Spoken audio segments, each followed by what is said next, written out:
오늘은 이제 엑셀 마지막 시간입니다. 차트 배우고 나서 그 뒤편에 나와 있는 내용들 좀 더 해볼 거예요. 한번 차트 간단하게 끝낼 거예요. 자, 먼저 기존에 만들어진 차트가 있는데 버리지 마시고 그대로 두세요. 자, 블럭을 잡습니다. 차트를 만들기 위해서는 반드시 원본이 있어야 돼요. 원본의 데이터를 마우스로 블럭을 잡고 없던 거니까 뭘 넣어야 되겠죠?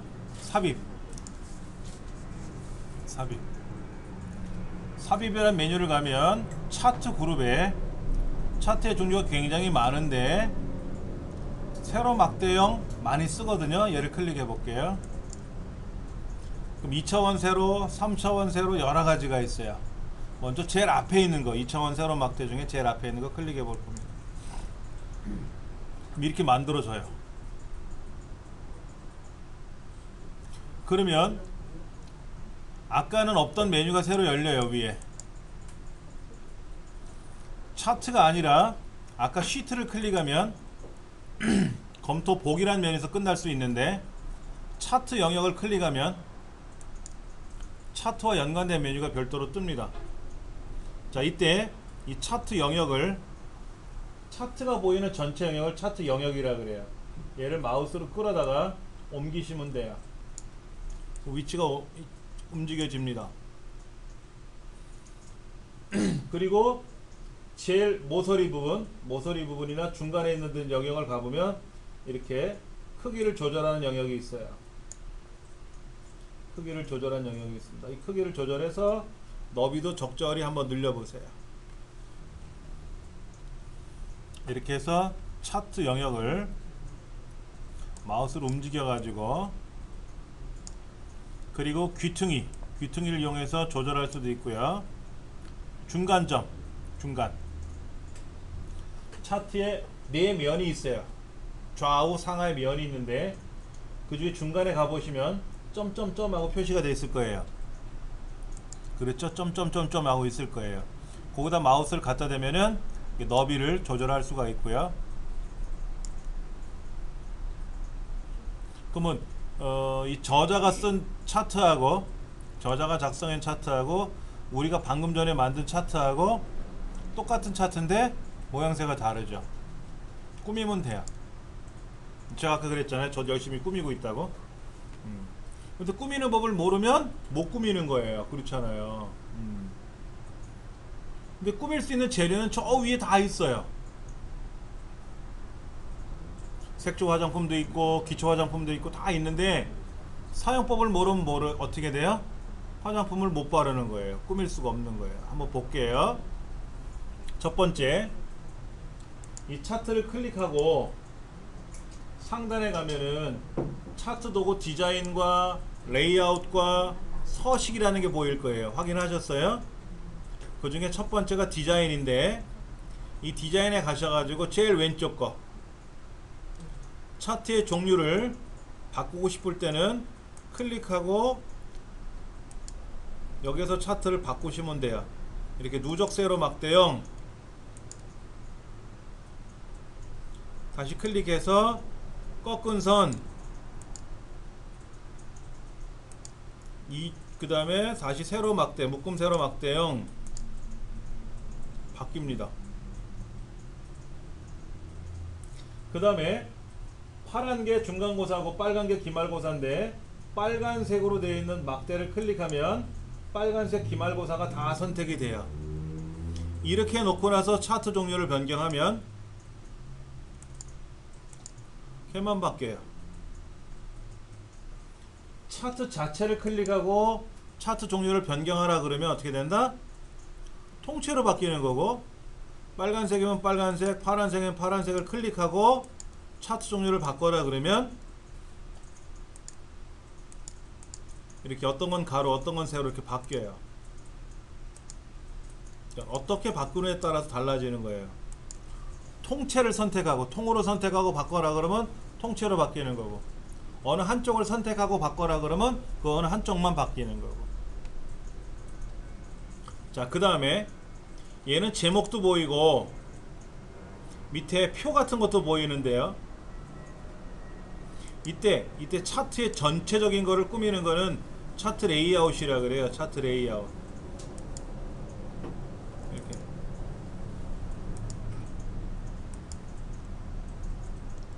종류가 많아요.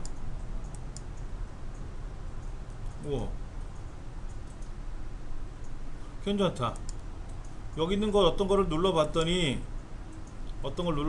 이렇게 뭐가 보여요. 현재 하나 줬어요. 위에 거랑 똑같진 않지만 비슷해져 가고 있어요. 자, 차트 제목을 클릭하고 책에 나와 있는 대로 3학년 성적표라고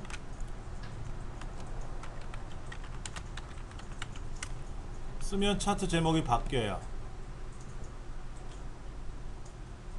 자, 왼쪽엔 중간고사, 오른쪽엔 기말고사를 써야 되는데 현재는 중간고사만 쓰라고 돼 있네요. 오른쪽에 기말고사 쓸 수 있는 공간이 없네요.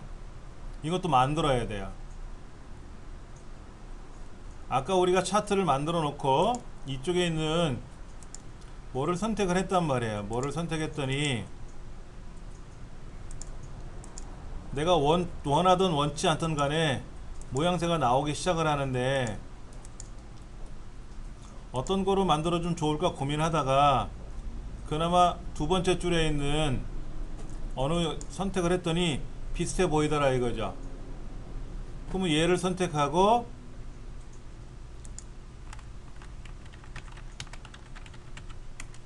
제목도 바꾸고, 예, 축 제목은 고쳐 쓰면 되고. 근데 얘는 세로 쓰기고 얘는 회전 글자네요. 시계 반대 방향으로 회전됐잖아요. 시계 반대 방향으로 회전됐잖아요. 이렇게 세로 쓰기처럼 보여야 되는데 글자가 가로 쓰기로 한 건데 왼쪽 시계 반대 방향으로 이렇게 돌아갔단 말이에요. 이것도 이제 필 줄 알아야 되겠죠. 그렇죠. 자, 그 다음에 우리 원래 문제에서는 보면은 파란색 막대 그래프는 왼쪽에 중간고사를 보는 거고, 꺾은 선 그래프, 공중에 떠 있는 꺾은 선 그래프는 오른쪽에 있는 기말고사라는 걸 표시한 거예요. 그래서 여기는 눈금이 두 군데가 있어요. 왼쪽 눈금이 하나 있고 오른쪽 눈금이 있는데 지금 새로 만든 거에는 왼쪽 눈금만 있단 말이에요. 여기를 우리는 기본축이라고 불러요. 오른쪽은 보조축이라고 하는데 현재 보조축이 없어요. 이것도 만들어 볼 거예요. 자, 빨간색 막대 그래프를 클릭하고 얘를 꾸미려면 우리 엑셀에서 내용을 꾸밀 때 컨트롤 1번 눌렀었잖아요. 여기도 컨트롤 1번 누르시면 돼요. 이런 창이 뜹니다. 그랬더니 딴 건 몰라도 빨간색 꺾은 선을 선택했더니 너 기본축으로 갈래? 보조축으로 갈래? 물어요. 기본축으로 가겠다, 보조축으로 가겠다라고 해서 보조축을 선택하면 어떻게 된다? 오른쪽에 생겨요. 기본축으로 있을 때는 왼쪽으로 있었는데 보조축을 누르는 순간 오른쪽에 뭐가 하나 더 생겨요. 보조축. 왼쪽이 주축이고 오른쪽이 보조축이에요. 왼쪽에는 이 숫자가 기본축이고 오른쪽에 있는 숫자가 보조축인데 이 보조축을 선택하려면 꺾은 선 그래프든 막대 그래프든 둘 중에 하나를 골라서 너 보조축으로 가 해야 간단 말이에요. 그럼 보조축이 생긴 거예요. 근데 여기 축 제목이 없네요. 왼쪽에는 중간고사라는 제목이 있는데 오른쪽에는 제목이 없잖아요. 그러면 여기서 대충 고르려고 봐도 사실은 안 보여요. 그때는 천상 요 디자인 옆에 있는 레이아웃을 가서 여기서 골라야 돼요. 제목을 내가 할 건지. 축제목도 지금 어떻게 돼 있어요? 가로축이라고 돼 있는 거는 밑에 있는 거고, 세로축이 지금 어떻게 돼 있어요? 세로 제목으로 만들면 이렇게 바뀌어요.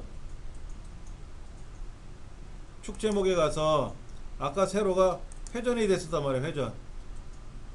그럼 이 글자를 클릭해 놓고 얘를 다시 세로 쓰기처럼 돌려도 되고, 여기 있는 축 제목에 가서 얘를 세로 제목으로 바꿔라 그러면 바뀌어요. 그렇다면 오른쪽에도 축 제목에 가서 보조 세로축을 세로 제목을 눌러주면 기본축은 왼쪽이고 보조축은 오른쪽이에요. 아래쪽이 기본축, 위쪽이 보조축이에요. 우리는 보조축에 가서 세로 제목을 만들 거예요. 이렇게 생겨요. 그럼 여기다가 기말고사라고 쓰면 들어갈 거예요. 얼추 위에 거랑 아래 거랑 뭐가 보이네요. 그렇죠? 똑같진 않지만 그럭저럭 비슷해 보여요. 자, 지금 디자인에 가서 차트 종류를 바꿨는데 통째로 바꿀 거냐, 기말고사만 선택해서 기말고사 차트만 바꿀 거냐. 그리고 바꾼 애를 서식에 가서 보조축으로 보냈단 말이에요. 보조축. 그래서 이 보조축에다가 레이아웃에 있는 곳에 가서 축 제목을 좀 쓰자. 이렇게 회전하지 말고 세로로 가지런히 쓰자. 내려쓰기 식으로 쓰자. 그 다음에 범례라는 말이 요거예요. 중간고사, 기말고사라는 적혀있는 글자인데 우린 여기 범례에 가서 아래쪽, 그럼 아래쪽에 범례가 생겨요. 범례에 가서 위쪽, 그럼 얘가 위로 가고요. 오른쪽으로 보내기는 불편해요. 오른쪽으로 가기 불편해. 공간을 많이 차지해. 그래서 이 범례는 아래쪽에다가 가로로 쭉 펼쳐놓으면 그렇게 많은 공간을 차지하지는 않아요. 그래서 그럭저럭 바꿔보고 있는데, 우리 교재에 있는 거는요, 원본은 약간 푸른색 계열로 통일되어 있네요. 디자인에 가서 이렇게 색깔이 화려한 게 아니라 이렇게 어떤 계열로 갈지, 그렇죠? 근데 책에서는 요걸 하는 것 같아. 퍼런 거.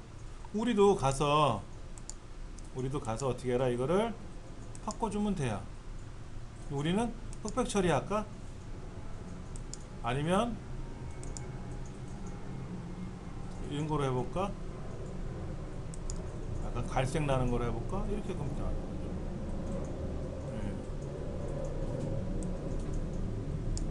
그 다음에 위에 있는 차트랑 아래에 있는 차트랑 차이가 나는 게 좀 더 있죠. 어떤 차이가 좀 많이 납니까? 딱 봤을 때 기본 교재에서 제공해준 차트는 눈금이 0에서 20 단위로 가고 있고요. 우리가 만든 차트는 어떻게 되세요? 10 단위씩 가고 있잖아요. 단위가 달라. 왼쪽에 있는 기본축이나 오른쪽에 있는 보조축이나 단위가 달라요. 위에랑 아래랑. 그러면 이 숫자가 적혀 있는 거를 바꾸면 되잖아요. 그럼 클릭하고 컨트롤 1번. 얘를 닫지 않아도 돼요. 차트를, 얘가 축 서식이 열려 있는데 제목을 클릭하면 제목 서식이라고 바뀌고, 범례를 클릭하면 왼쪽에는 기본축을 선택하면 축 서식. 이때 축 서식이 뭐라고 돼 있대요? 최소가 자동이고요, 최대가 100은 맞아요. 근데 주 단위가 얼마예요? 주 단위가 여기 10 단위로 자동으로 가 있잖아요. 이걸 고정으로 바꾸고 10 대신에 얼마? 20으로 바꾸시면 돼요. 당연히 이쪽에 있는 숫자도 얼마? 주 단위를 고정으로 바꾸고 얼마? 20으로. 그리고 닫기를 누르거나 엔터를 치면은 얘도 바뀌어요. 요것도 0에서 100까지 20씩 움직였잖아요. 그랬죠? 자, 아까는 자동으로 놨어요. 자동은 얼마로 간다? 10 단위로 가, 10 단위로. 근데 얘를 고정 얼마로? 20 단위로. 20 단위로. 만약에 25 단위로 가면 어떻게 될까? 25 단위로 가면 50 단위로 가면 어떻게 될까요? 어떤 의미인지 아시겠죠? 그렇죠? 그래서 20씩 바꾸면 20, 40, 80 하고 바뀌더라. 지금 위에 있는 거랑 아래에 있는 거랑 그렇게 바뀐 것 같아요. 또 하나 차이가 뭐죠? 꺾은 선 그래프에 값이 보이죠?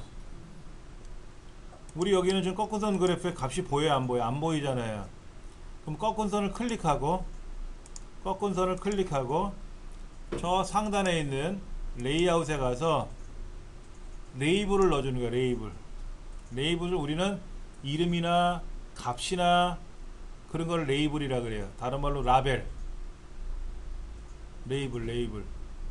얘를 오른쪽에다 둘 거냐, 아까 우리 어디다 둔 것 같아요? 위에 있는데? 레이블이 위에 있다고. 위에 가 있단 말이야. 그렇죠. 위에 가 있잖아요. 그렇죠. 이 레이블을 만약에 아래, 그러면 밑으로 내려왔잖아. 레이블을 어디? 위에. 그러면 보세요. 이거랑 아래 거랑 위에 거랑 아래 거랑 비슷해졌어요. 색깔은 위에 건 푸른색 계열이고 밑에 거는 다른 색깔로. 제가 일부러 이렇게 바꿔본 거예요. 이렇게 해서 차트의 모양을 마음대로 바꿀 수가 있어요. 근데 차트를 만드는 이유가 뭐예요? 시각적으로 보기 편하게 만들려고, 시각적으로 좀 잘 보이게 하려고. 그래프를 본 순간 어떻게 돼요? 올라갔다 내려갔다 들쑥날쑥 이렇게 보이네요. 그렇죠? 예. 근데 이거는 지금 3학년 성적표인데 홍길동이가 3학년 때 중간고사 시험 본 거하고 기말고사 본 거하고 그걸 가지고 그래프로 보여주는 건지, 아니면 3학년 전체 학생들에 대한 평균 점수를 중간고사 기말고사별로 표현하는 건지, 이건 모를 것 같아요. 우리 애가 시험을 봤는데 3학년 때 중간고사 기말고사, 지금 3학년 이제 2학기니까 1학기 때 중간고사 기말고사, 그럼 2학기 때 중간고사 기말고사 또 있을 거 아닙니까? 그런 거를 그래프로 이제 옮겨 놓는 거죠. 이렇게 그래프로 옮겨 놓으면은 얘가 시험을 좀 잘 보고 있는 건지, 점수가 계속 내려가는 건지 올라가는 건지, 그런 거 한단 말이에요. 이런 그래프 많이 보여주는 데가 어디냐면 보험회사예요. 보험회사에서 보험 하시는 분들 있잖아요. 그분들 개별로 쭉 그래프를 출력해서 벽에다 붙여놔요. 그래서 누가 가장 많이 보험을 가입하고 있는지, 지금 이렇게 끌어들이고 있는 손님을 모집하고 있는지. 교회에서도 이거 해요. 교회에서도 성경 읽기표, 성경 읽기 구역별로 얼마나 성경을 많이 읽었는지, 이런 거. 헌금을 많이 냈는데 이거 하면 또 혼나니까, 싫은 소리 하니까 성경 누가 많이 읽었는지. 그러면 구역별로 1구역은 얼마큼 읽었대. 그럼 우리 2구역 더 분발합시다. 뭐 이렇게 그렇게 해요. 많이 봤던 데가 또 어디예요? 우리 사회책, 경제 5개년 뭐 해가지고 그래프 보여주고 그러잖아요. 뉴스 시간에도 많이 나와요. 그래프를 딱 본 순간 시각적으로 좀 잘 살고 있구나, 못 살고 있구나, 암흑의 인기도가 계속 내려가고 있거나 올라가고 있구나, 그런 거 볼 수 있단 말이에요. 그것이 차트라는 기능이에요. 차트. 우리 책에 보시면은 차트에 대한 설명이 쫙 나와 있어요. 여러분들이 많이 보셔야 되고 많이 연습을 하셔야 돼요. 자, 그러면 173페이지에 나와 있는 걸 가지고 한번 같이 해보세요. 열기 눌러서 혼자 풀어보기 9장 얘를 읽어볼 겁니다.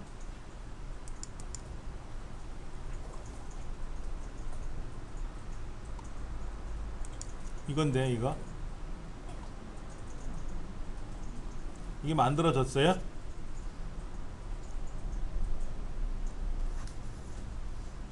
만들어졌어요. 맞아요?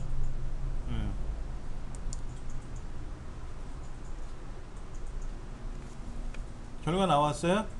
이 그래프를 보면 뭐가 잘 보여요? 잘 보세요. 지금 그래프가 이게 뭔 얘기예요? 환율이죠. 환율.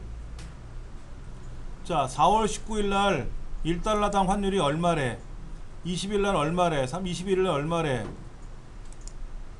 근데 그래프가 눈금으로 잘 보입니까? 언제가 올라갔는지 언제가 내려갔는지 보여요? 안 보여요? 안 보이는 이유가 뭔지 아세요? 도토리 키재기야. 1090이던 1080이던 1081이던 비슷비슷해요. 그 다음에 전일 대비는 어떻게 돼? 전일 대비는 1.5 마이너스 10 0 마이너스 7.5. 그럼 제일 큰 숫자가 얼마예요? 3? 3이 제일 커요? 제일 작은 건 마이너스 10이죠? 마이너스 10이니까 밑으로 내려갔어. 그러면 1은 어디 있어? 1 1이 보여요? 안 보여. 왜? 파란 거는 1000이고 빨간 거는 1이야. 그래서 그래프가 안 보이는 거예요. 그러면 달리 봐야 돼. 달리 봐야 돼. 달리 한번 볼게요. 그러면 이 책에서는 요구하는 게 묶음세로 막대로 돼 있고 어쩌고 저쩌고 돼 있는데 이거를 잘 볼 수 있게끔 꾸미래요. 그 다음 페이지 한번 가보세요. 174페이지 한번 가보시면은 거긴 금방 뭐가 나타나죠. 막대 그래프 파란색 보시면 달러당 환율이 들락날락 거리는 게 보이고요. 전일 대비 올라갔다 내려갔다 올라갔다 내려갔다가 좀 크게 보이죠. 그렇죠. 차이가 뭔지 아세요? 왼쪽에 눈금을 보세요. 눈금이 어떻게 되어 있나. 우리는 0서부터 나왔어요. 밑에 마이너스 200도 보이고요. 근데 여기는 어떻게 됐어요? 1050부터 시작했어요. 1050부터 시작했다고. 그냥 1050, 1060, 1070 차이가 많이 나는 것처럼 보이는 거예요. 우리는 0서부터 시작을 했기 때문에 1020이든 1050이든 1080이든 별 차이를 못 느끼는 거예요. 자, 그러면 왼쪽에 있는 눈금 있죠. 이 눈금. 이 눈금을 클릭하고 컨트롤 1번. 그러면 요거에 대한 요 눈금에 대한 서식창이 뜰 거예요. 자, 좀 제 컴퓨터 기다려 달라 그러네요. 자, 떴어요. 이렇게. 근데 지금 최소가 얼마예요? 여기 마이너스 200부터 시작했는데 우리는 고정으로 놓을 거고요. 얘를 얼마로 바꿀 거냐면요. 1050. 그럼 최대는 얼마로 놓을까요? 1095. 1095로 놓을 거예요.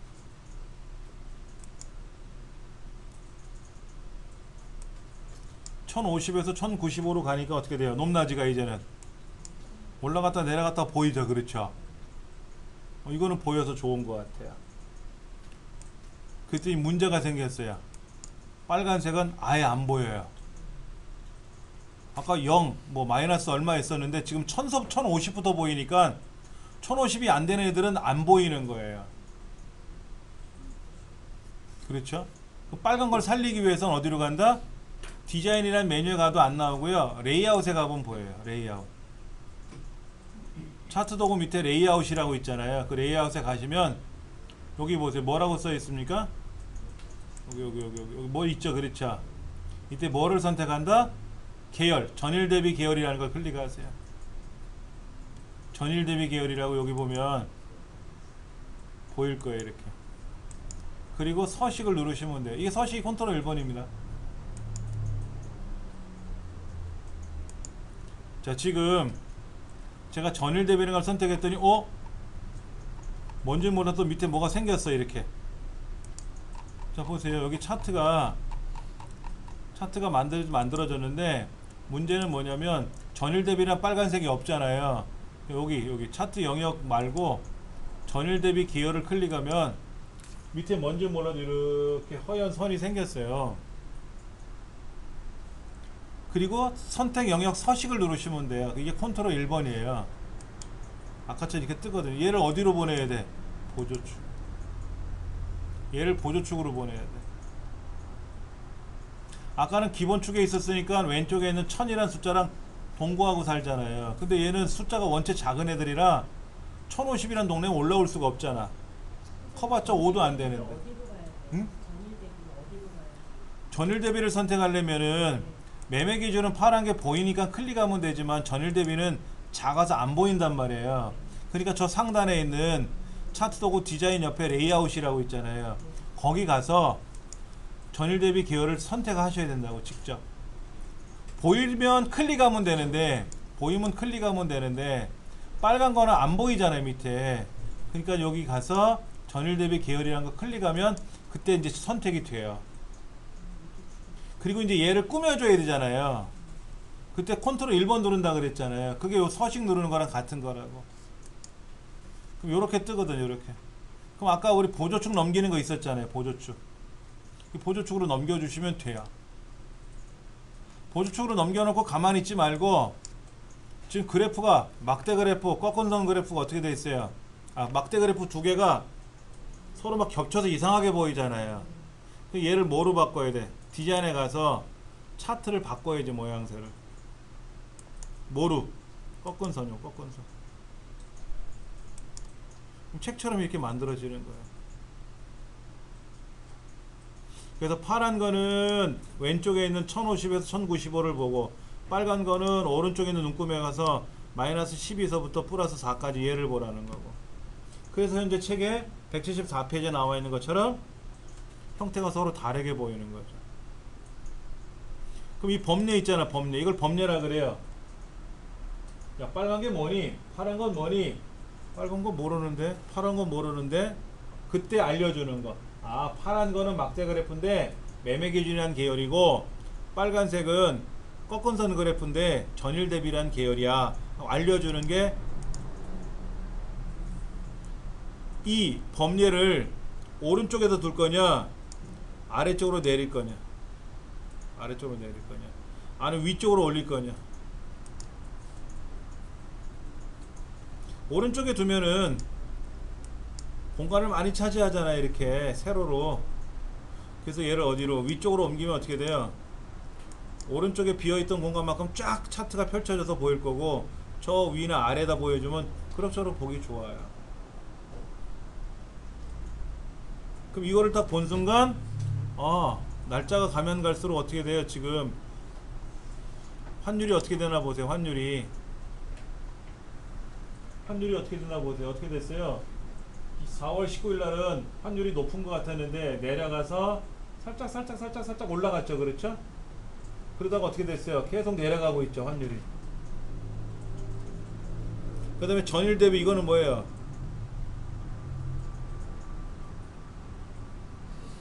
이거는 뭐 줄어들었고 여기는 늘어났죠? 줄어들었다가 늘어나고 줄어들었다 늘어났다 뭐 들락날락 거리는 것 같아요. 전일 대비는. 이렇게 차트를 보면 전반적으로 눈에 딱 들어온단 말이에요. 제목이 필요하면 제목 넣어주면 되죠. 어떻게 넣어주면 되죠? 레이아웃에 와서 차트 제목에 가서 제목 위, 차트 위 이렇게 차트 제목이 생기고 여기다가 환율, 일별, 시세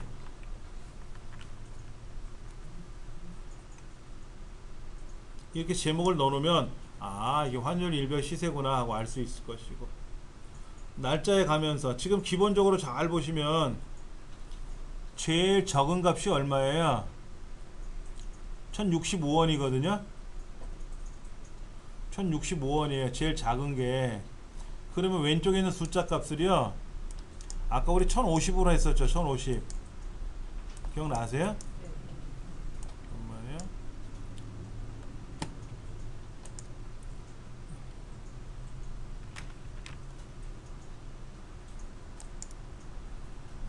드디어 제 엑셀이 이상한 행동을 합니다. 잠깐만 기다려보세요.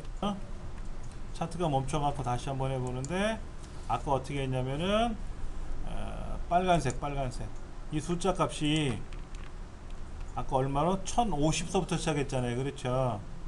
근데 굳이 1050 하지 말고요 1060으로 해도 될 것 같아요. 고정은 1060으로 하고요 얘는 얼마로 바꾸면 된다? 1095로 바꾸고요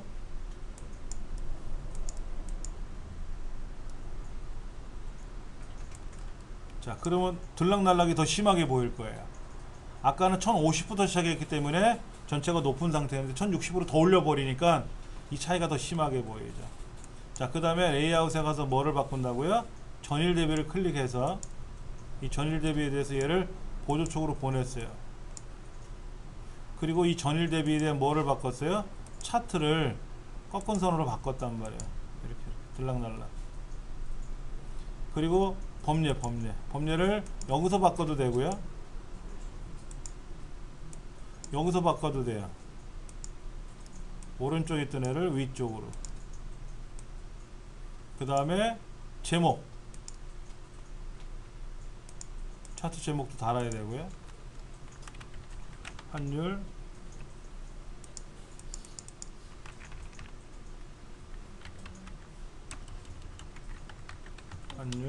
일별, 시세. 네, 그렇게 해가지고 뭔가 작업을 한 거예요. 그럼 환율이 가장 높았을 때가 요 날짜이죠? 환율 시세가 제일 높았을 때가 이해하죠? 환율 시세가 제일 낮을 때는 어디죠? 오른쪽 끝에죠. 5월 2일 날 거죠. 자, 그럼 한번 해볼게요. 얘를 아까 선택할 때 파란색 막대 그래프를 클릭하면 파란색이 다 선택돼요. 빨간색을 클릭하면 빨간색이 여기서 다 클릭돼요. 그런데 나는 4월 26일 것만 선택하고 싶어. 그럼 어떻게 돼요? 일단 파란색을 선택하면 파란색이 다 선택되죠. 그렇죠? 그때 4월 26일 한 번 더 클릭하는 거예요. 그럼 그 요소만 다시 선택돼요. 다시 보세요. 파란 거 선택했어요. 파란 거 애들 다 선택됐죠? 4월 26일 걸 한번 다시 클릭해보면 어떻게 돼요? 얘만 선택돼요. 그래 놓고 나서 이거에 대해서 값을 넣어줄 수도 있고, 이거에 대해서 색깔을 바꿀 수도 있어요. 어떻게 되죠? 색깔을 바꾸면 얘만 바뀌었네. 아까는 파란색 선택해서 그래프를 바꾸거나 꾸몄잖아요. 근데 거기에는 사실은 색깔을 칠하면 어떻게 된다? 통으로 칠해져요. 통으로 칠해지는 거예요. 이렇게. 그런데 나는 4월 26일 요 날짜 것만 빨간색으로 꾸미고 싶어 이럴 수도 있잖아요. 그러면 클릭하고, 그럼 다 선택되잖아요. 다시 그거만 다시 클릭하면 그 요소 하나만 선택되거든요. 그래 놓고 나서 색깔을 바꿔주면 어떻게 돼요? 얘만 따로 바뀌어요. 그래서 175페이지 보시면 5월 2일날 날짜가 어떻게 돼 있어요? 지금요, 값도 보이고 색깔도 다르잖아요. 그럼 어떻게 될까요? 다시 보세요. 제가 클릭하고요, 4월 26일을 클릭했어요. 책에는 5월 2일 거 하라 그랬는데 그냥 전 아무 날짜 그걸 클릭할 거예요. 클릭을 다시 해놓고 나서 상단의 서식에 가서 색깔을 바꾸면 어떻게 돼요? 내가 원하는 데만 선택이 바뀌는 거죠. 그 다음에 레이아웃에 와서 레이블을 넣어주면 어떻게 돼요? 얘만 따로 출력되죠. 아까는 클릭했을 때 다 선택됐단 말이야. 근데 선택을 하고 나서 나는 5월 2일 것만 다시 선택할 거야. 그럼 얘만 다시 선택돼요. 그래 놓고 얘를 색깔을 바꿔주면 어떻게 돼요? 얘만 따로 바뀔 수 있어요. 자, 처음부터 클릭할 거냐? 처음에 클릭하면 다 선택돼요. 만약 클릭을 안 하고 차트를 바꿔라 그러면 뭐가 된다고요? 통으로 바꾸는 거, 통으로. 근데 난 꺾은 선만 클릭할 거야. 얘만 차트를 바꿀 거야. 뭐로? 나는 여기 나와 있는 뭐 가로막대로 바꿀 거야. 그럼 얘만 가로막대가 돼요. 이렇게 된단 말이야. 가로 세로 이렇게. 자, 그런데 이 빨간색은 가로 세로보다는 꺾은 선이 좋아. 그럼 꺾은 선을 선택하면 이 꺾은 선이 나타나는 거예요.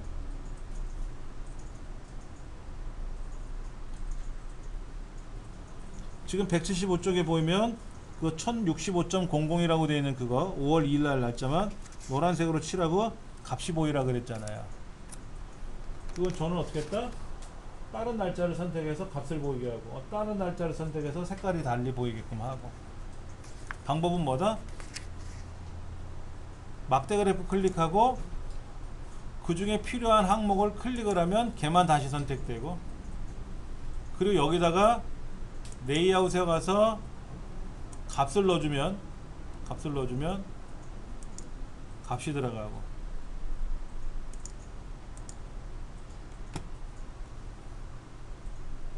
그리고 그 요소만 선택하고 서식에 가서 컨트롤 1번 눌러도 열린다 그랬어요. 여기 보면 채우기가 있거든. 여기서 채우기 하셔도 돼요.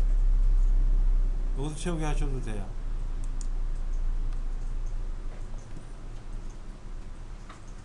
여기서 채우기 하셔도 되고. 그렇게 해서 내가 원하는 대로 꾸밀 수가 있다.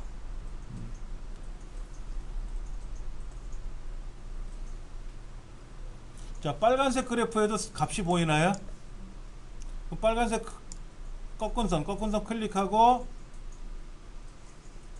레이아웃에 와서 레이블을 어디에다가? 위에다가.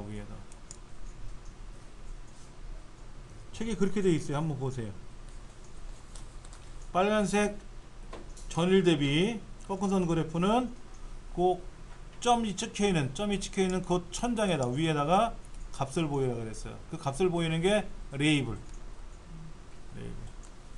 그 다음에 막대 그래프는 어떻게 됐어요? 저 오른쪽 끝에 있는 5월 2일 날만 선택을 해서 색깔을 노랗게 칠하고 거기다가 값을 넣어주고 싶어. 그러면 걔를 클릭하고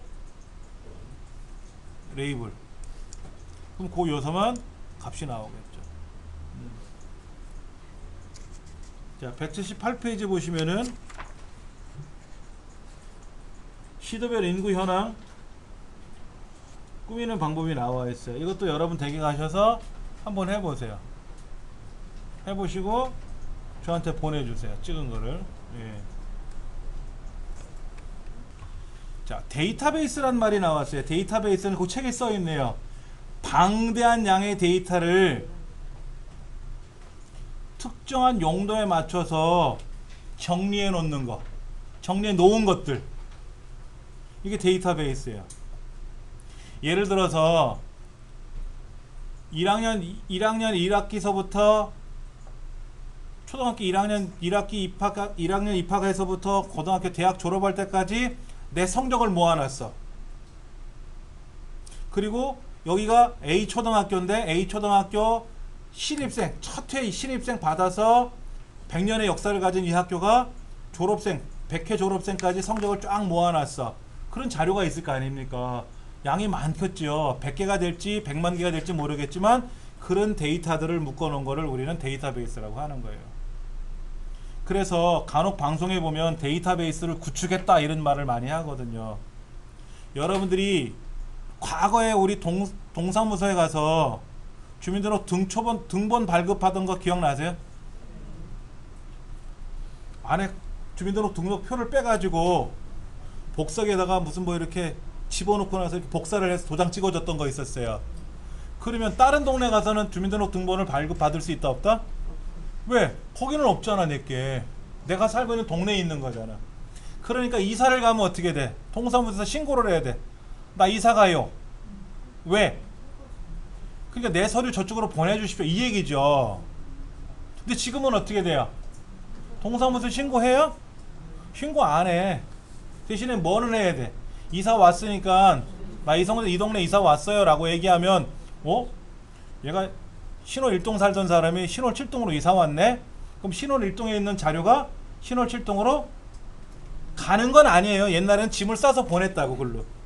근데 지금은 짐을 싸서 보내는 게 아니라 주소만 싹 바뀌어주면 되거든. 컴퓨터에 다 들어있어. 그래서 대한민국 국민에 대한 모든 주민등록 현황이 데이터베이스가 완성됐습니다 라고 얘기가 나오는 거죠. 조선왕조실록 뭔지 아시죠? 여러분 조선왕조실록 보셨어요? 실제 책은 저도 못 봤어요.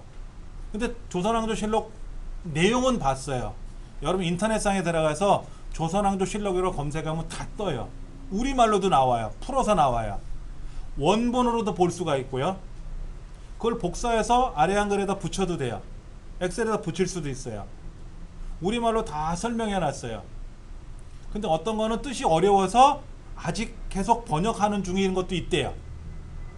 그러면 조선왕조실록 데이터베이스가 완성된 거죠. 그렇죠. 예, 이런 것들을 우린 데이터베이스라고 하는 거예요. 자, 지금 보시면 데이터가 몇 개가 있다? 한 30개 있는데 30만 개 있다고 생각해 보시면 돼요. 30만 개. 얼마나 많은지 몰라. 여기는 2015년 반품 현황, 옆에는 2016년 반품 현황. 2017년 아직 안 됐으니까 뭐 반품 현황이 생기면 또 생기겠죠. 그렇죠. 그렇게 묶어 놓은 것들을 데이터베이스라고 하는 거예요. 그러면 데이터가 30개밖에 안 되면 뭘 엑셀에다 입력해? 수첩에다 적으면 되지. 그렇잖아요. 그럼 수첩 갖고 다니면서 보면 되잖아. 근데 얘가 30만 건이 생기면 어떻게 돼요? 수첩에다 못 적죠. 적어 놓으려면 적어 놓겠지만은 내가 금액을 합계를 계산한다든지 평균을 계산하려고 그러면 30만 건을 합계를 계산하려면 암산의 천재가 아니면 못한단 말이에요. 그래서 엑셀에다 집어넣고 엑셀로 분석하자 이거죠. 어떤 의미인지 아시겠죠? 자, 여러분이 사장님이에요. 서부 화장품 대표이사들이에요. 각각의 회사의 사장님인데 우리 회사에 반품이 들어왔어요. 1월달에서부터 1년 동안에 반품이 들어왔어요. 여러분이 사장님이라면 이 반품된 현황을 가지고 분석을 하셔야 되겠죠. 어떻게 분석하실래요? 아, 반품됐으니까 말지 뭐 이거야? 그러면 아니겠죠. 그렇죠. 첫째, 반품 금액이 얼마인지는 알아야 될 거 아니야. 몇 번 반품이 되는지 반품의 건수도 알아야 되잖아. 월별로도 알아야 되잖아. 종류별로도 알아야 되잖아. 사유별로도 알아야 되잖아. 물품에 하자가 생겨서 반품한 건지, 포장이 잘못해서 싫어 기분 나빠서 반품한 건지, 광고에는 좋다고 해놨는데 써보니까 두드러기가 막 나. 그래서 반품한 건지, 지점, 서울 지점에는 반품이 몇 건이 일어났는지 여러분이 사장님이라면 당연히 알아야 되겠죠. 그러면 여러분들이 사장님이라면 여러분이 분석하실 건지 아니면 과장을 불러서 부장을 불러서 이거를 좀 분석해서 저한테 알려주세요라고 할 건지. 그렇죠. 저녁에 드라마 보니까 그거 있던데, 어디 무슨 뭐 홈쇼핑 회사에 뭐 사위로 들어간 남자가 있던데, 근데 자기를 무시했다는 이유로 그 회사를 말아먹고 있더구만. 그 드라마 보셨어요? 아들이 본부장이야. 그리고 저쪽에 이제 사돈댁에는 채소 가게를 하고 있더구만. 드라마 못 보셨어요? 제목이 생각이 안 나. 제가 제목 몰라서. 근데 그 집에 애기 엄마가 며칠 전에 죽었더구만. 심장을 이식 수술한다고 딸내미한테 주고. 드라마 못 보셨어요? 관심이 없는 드라마는 그냥 내용만 대충 보고 배역 이름도 잘 모르고 주인공 이름도 잘 모르고 하여튼 그랬어요. 근데 거기 보면은 그 본부장으로 나오는, 사업 본부장으로 나오는 사위가 돈을 빼돌려요 자꾸만. 그리고 자기 옛날 여자 사귀던 옛날 여자가 그 회사에 있는데 지금 이제 부인하고 티격태격 싸우고 있는데 이혼하고 그 여자하고 합치려고 그러는 것 같은지 몰라도 하여튼 돈을 빼돌리고 있는데, 그 돈이 어떻게 빼돌려지는지, 어떻게 해서 돈이 지금 사라지고 있는지 사장도 몰라, 직원도 몰라, 아무도 몰라. 분석해보면 나올 거 아니야. 엑셀을 안 배워서 그러나? 파워포인트는 잘하더라고요. 뭔 발표자는 잔뜩 만들어가지고 다 사업 계획서는 이렇게 만들었고 멋지게 하겠대. 굉장히 좋더라고. 좋아. 그것까지 다 좋아. 근데 가장 중요한 거는 돈이잖아. 돈. 뭐 어쩌고 저쩌고 뭐 말아먹었다 뭐 어쩌고 저쩌고 뭐 이런 얘기 나오는데, 예. 거기 나온 최 이사도 한통속이 돼가지고 딴짓을 하고, 예, 그렇습니다. 자 먼저 한번 볼게요. 178페이지. 지금 반품된 날짜별로 정리해 놓은 것 같아요. 반품되는 날짜별로 계속 입력한 것 같아요. 자, 그러면 반품 장소를 클릭해 볼게요. 반품 장소. 이 반품 장소라는 데를 클릭해 놓고, 이 아무데나 클릭하고, 블록 잡으시면 안 돼요. 클릭해 놓고 데이터 탭에 가서 오름차순 내림차순 눌러보세요. 어떤 일이 벌어지는지. 금액란에다 클릭해 놓고 오름차순 내림차순, 오름차순이라는 거는 작은 게 위로, 큰 게 아래로. 내림차순은 큰 게 위에, 작은 게 아래. 자, 날짜에다 클릭해놓고 오름차순, 내림차순 해보세요. 그럼 어떻게 됩니까? 날짜별로 쫙 순서대로 나열되는 거예요. 정렬이란 말은 순서대로 재배치하는 거를 정렬이라 그래요. 우리 학교에서 체육 시간에 보면 딱 집합하면 줄대로 줄 쓰잖아. 키 순서대로 쓰든 뭐 번호 순서대로 쓰든 쓸 거 아닙니까? 그렇죠. 남학교는 그렇게 하던데 복도나 줄 서 그러대. 그럼 키 작은 애가 1번, 키 큰 애가 저 끝번. 번호 그렇게 매기더라고요. 어떤 친구는 매번 졸업할 때가 1번, 꺽다리 친구는 매번 졸업할 때까지 끝번. 이렇게. 그게 정렬이에요. 자, 사유를 한번 클릭해보세요. 사유.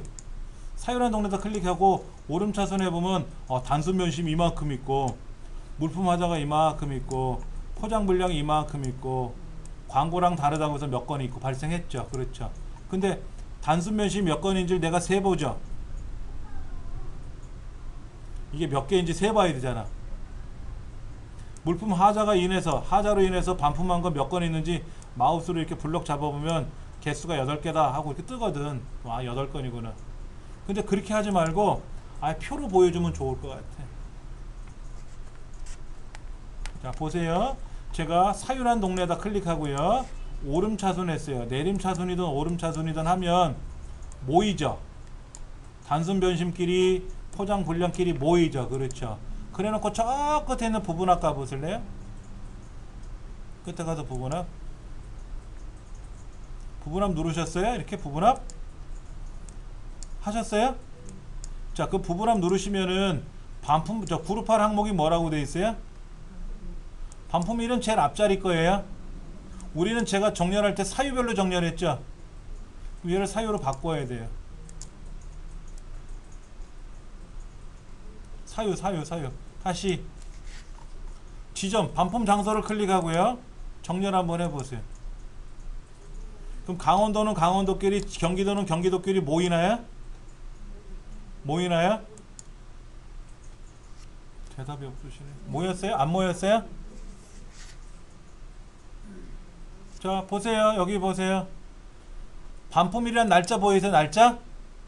왼쪽에 날짜 보이세요? 거기다 클릭하세요. 반품이란 글자를 클릭하든 아무 날짜를 클릭하든 상관없어요.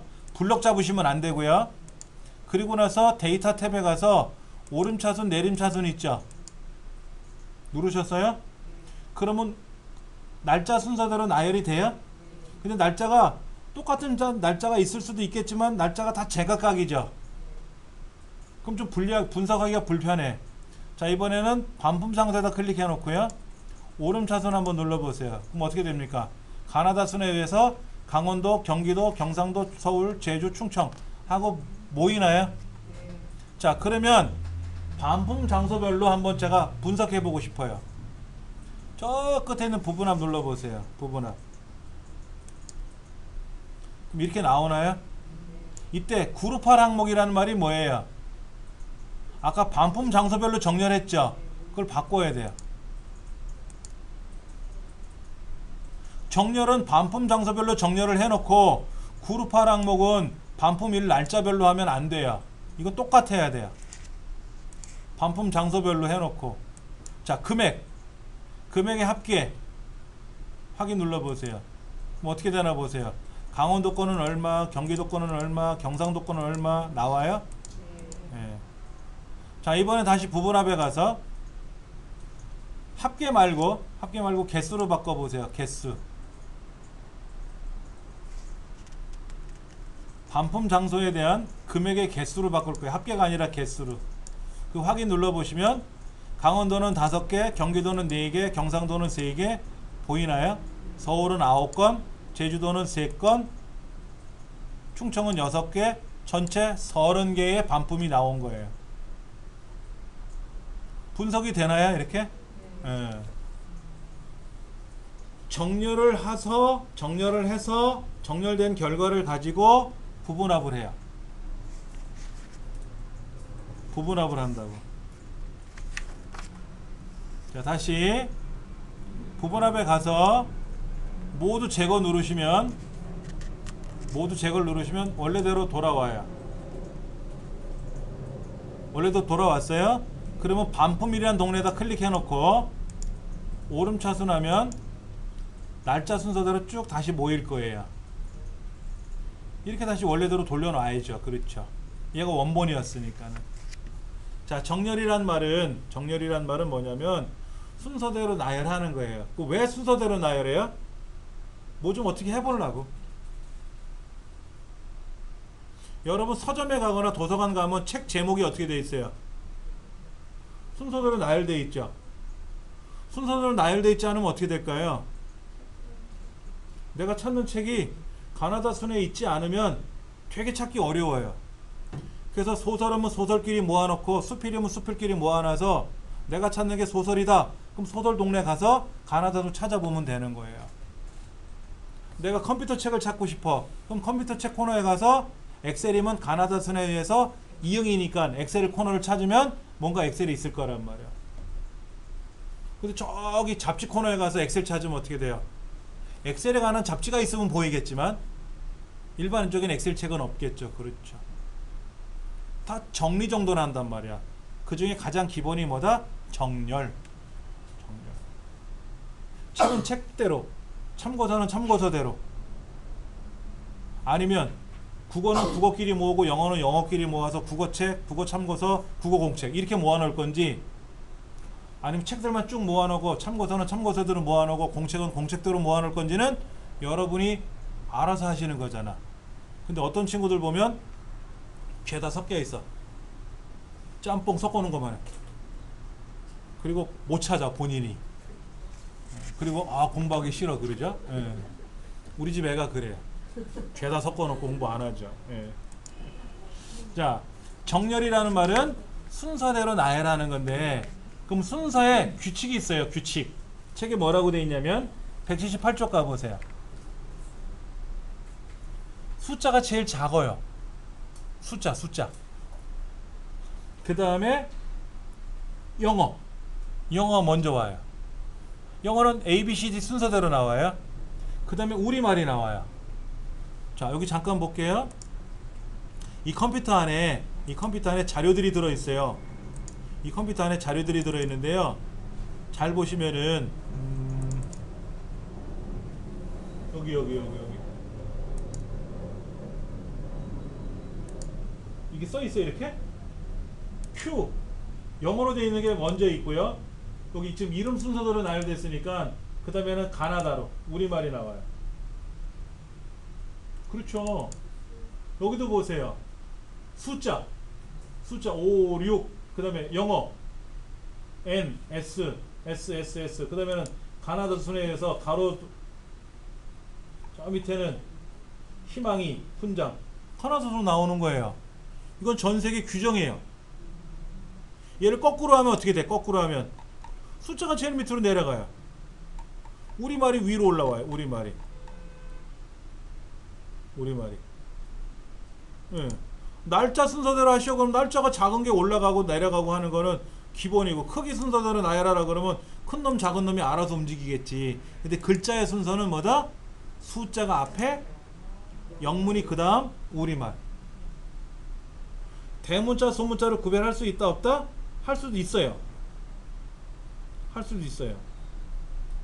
예. 그럼 소문자가 커? 대문자가 커? 대문자가 커. 그러니까 큰 대자 쓰는 거지. 대문자가 크니까 소문자보다. 그러니까 소문자가 앞에 오고 대문자가 늦게 와요. 네 책이 틀렸네. 대문자가 먼저 오고 소문자가 나중에 온대. 아니야. 소문자가 먼저 와. 일반적으로 윈도우는 대소문자 구별을 안 해요. 엑셀에서는 구분할 수 있어요. 하라 그러면 하라고, 하기 싫으면 안 하면 되는 거지. 하여튼 일반적으로 숫자, 영어, 그 다음에 자기 나라말. 그러면 한자하고 우리말하고 섞어놓으면 어떻게 돼? 한자도 우리말로 읽을 수 있잖아. 그럼 그 순서대로 나오는 거야. 일본어는 몰라. 일본어는 안 해봐서 제가 몰라서 우리말이 먼저 나올지 일본어가 먼저 나올지 그건 안 해봐서 모르겠어요. 안 해보면 어떻게 알아? 모르지. 해봐야 알지. 근데 영어 숫자 다음에는 무조건 영어예요. 영어. 영어가 국제표기법으로 쓰기 때문에 영어가 먼저 와요. 그 다음에 자기 나라 말이 뒤에 오고요. 거꾸로 하면 뭐가 돼? 반대로 되는 거죠. 그러면 비어 있으면 어떻게 될까? 여기 비어 있어. 얘가 비어 있어. 그럼 정렬하면 어떻게 될까? 밑으로 내려갔어. 오름차순하면 어떻게 돼? 빈 게 내려가 있어. 내림차순하든 오름차순이든 비어 있으면 무조건 뭐다? 땡. 저 끝으로 내보내. 본래 비어 있다는 뜻은요, 컴퓨터상에서 굉장히 작은 값이에요. 숫자보다 작아요. 비어 있다는 뜻이.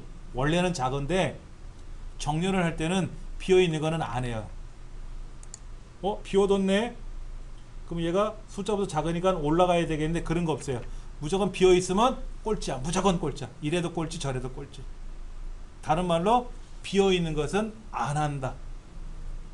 그래서 엑셀에서는 비워두시면 위험해요.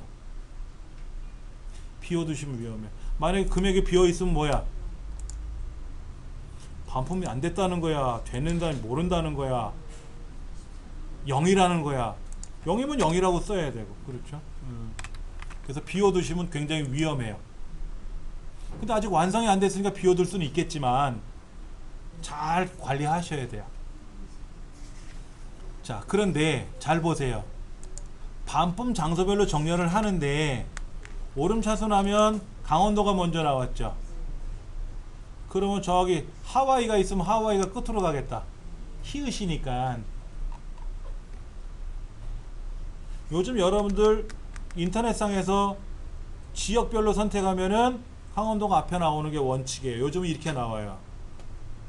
그 다음에 경기도고요. 근데 과거에는 어떻게 나오는지 아세요? 서울이 제일 먼저 왔어요. 그 다음에 부산이고 인천 이렇게. 그 다음에 서울, 경기, 대구, 인천 다 끝나고 나면 광역시 끝나고 나면 이제 강원도, 경기도 이렇게 나가는 거죠. 그 제주도가 저 밑에 있다고 제주도 끝에 놓대? 그럼 제주도는 가나다 순에 의해서도 껴있는 애인데 밀려나가니까 제주도가 죄졌냐 이거야. 화가 나는 거죠. 그래서 어떻게 했다? 지금은 그냥 가나다 순으로 나와요. 그럼 내 마음대로 정리할 수도 있잖아. 자, 서울이 먼저 오게 하고 싶어. 어떻게 해야? 아무리 백날 누르면 서울이 먼저 오나? 안 오지. 그러니까 그때는 요거 눌러야 돼요. 여기 정렬이라고 있죠? 얘 눌러가지고 가나다 순으로 하자니 경기도가 먼저 올 것 같고 강원도가 먼저 올 것 같고 아닌 것 같잖아요. 그렇죠? 그럼 얘를 사용자 지정 목록으로 가서 바꿔야 돼요. 내 마음대로. 사용자 지정 목록이라고 있어요. 클릭해서 여기다가 서울 지점, 경기 지점, 경기라고 쓰면 안 돼요. 왜냐면 우리 회사에는 경기 지점이 있지 경기는 없거든. 그 다음에 강원 지점, 충청 지점, 경상 지점, 전라 지점이 없네. 우리 회사에는 전라 지점은 없나 봐요. 경상 지점 밑에 제주 지점이야. 하와이 지점은 없네. 다행히도. 예. 그럼 요 순서대로 책에도 이렇게 순서가 있어요. 내가 원하는 순서대로 만들어 놓고 추가하고 확인 누르면 그 순서대로 보이거든요. 그리고 확인 누르면 어떻게 된다? 이게 내가 원하는 지점별로 순서가 정렬이 돼요.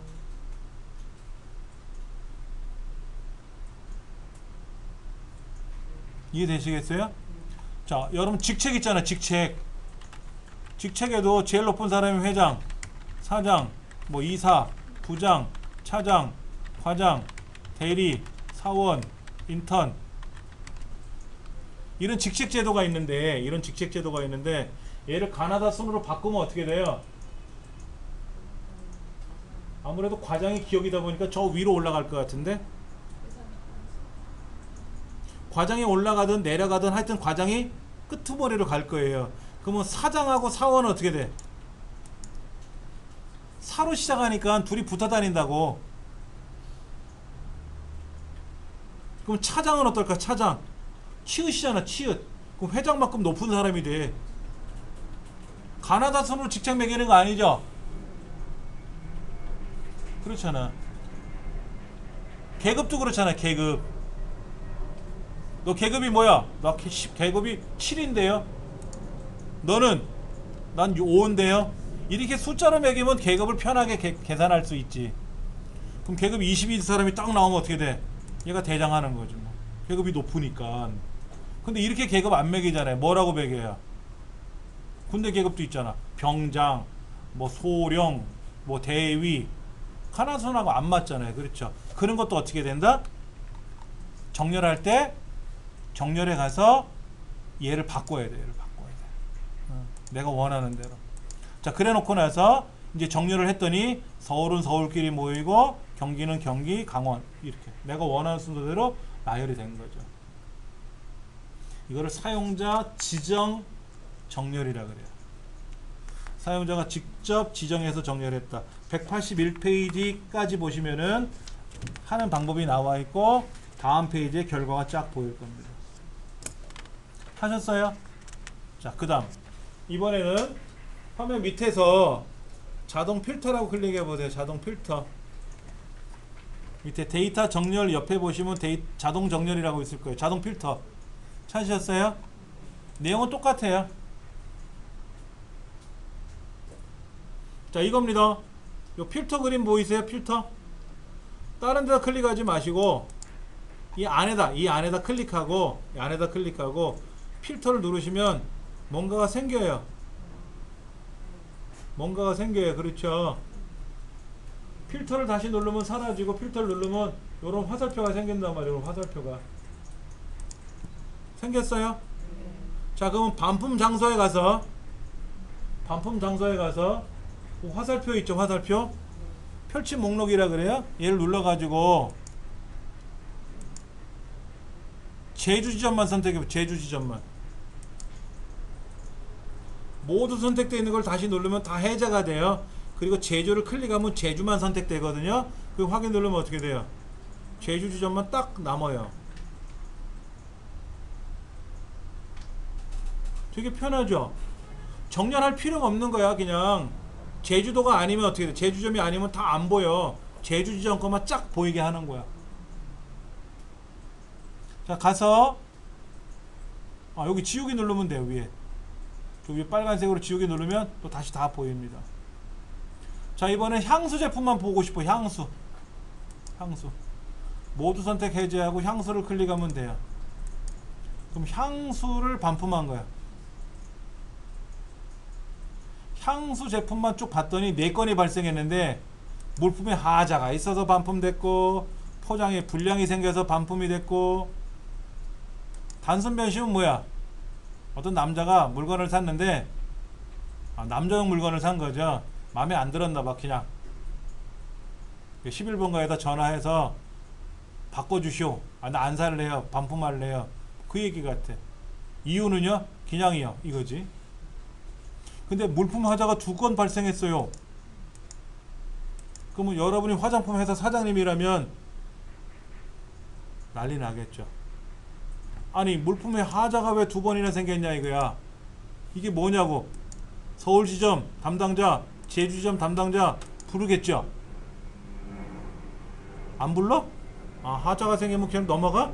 아니잖아요. 포장을 잘못해서 반품도 된 거 있어요. 그 포장이 불량이 회사에서 포장을 잘못해서 보낸 건지 아니면 포장을 해서 보냈더니만 택배회사에서 막 집어던져 갖고 깨진 건지 확인해 봐야 되겠죠. 제가 한 번은 복사지를 주문했는데 복사지 박스가 다 터졌어요. 종이가 구겨서 왔어.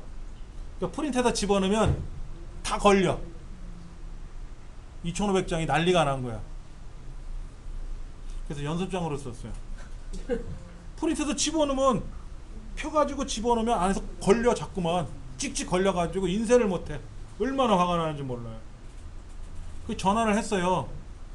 그랬더니 택배회사에서 택배 물건을 옮기다 보니까 그럴 수 있다라는 거야. 그래서 당신 같으면 이해를 하겠어? 그랬더니 저도 화가 나는데요. 뭐 어떻게 합니까? 그거는 안 바꿔주겠다는 얘기죠, 한마디로. 그래서 알겠습니다 하고 말았어요. 그 밑에다가 이제 저거 쓰잖아. 반품 저기 뭐야, 배송 느려, 뭐 포장 엉망이야, 뭐 불성실해. 자, 다시 지우개 눌러서. 그러면 물품의 하자로 생긴 게 뭐뭐 있는지 한번 찾아볼까요? 사유에 가서. 자, 여기 가서 물품의 하자, 물품 하자 있는 것만 딱 봤더니 왜 이렇게 많아? 클렌징, 뭐 향수, 팩, 기초 화장품, 서울, 경기, 서울, 경기는 없네. 서울, 경상, 충청, 제주 아주 모여 있네. 경기, 강원은 없는데. 충청, 제주, 경상,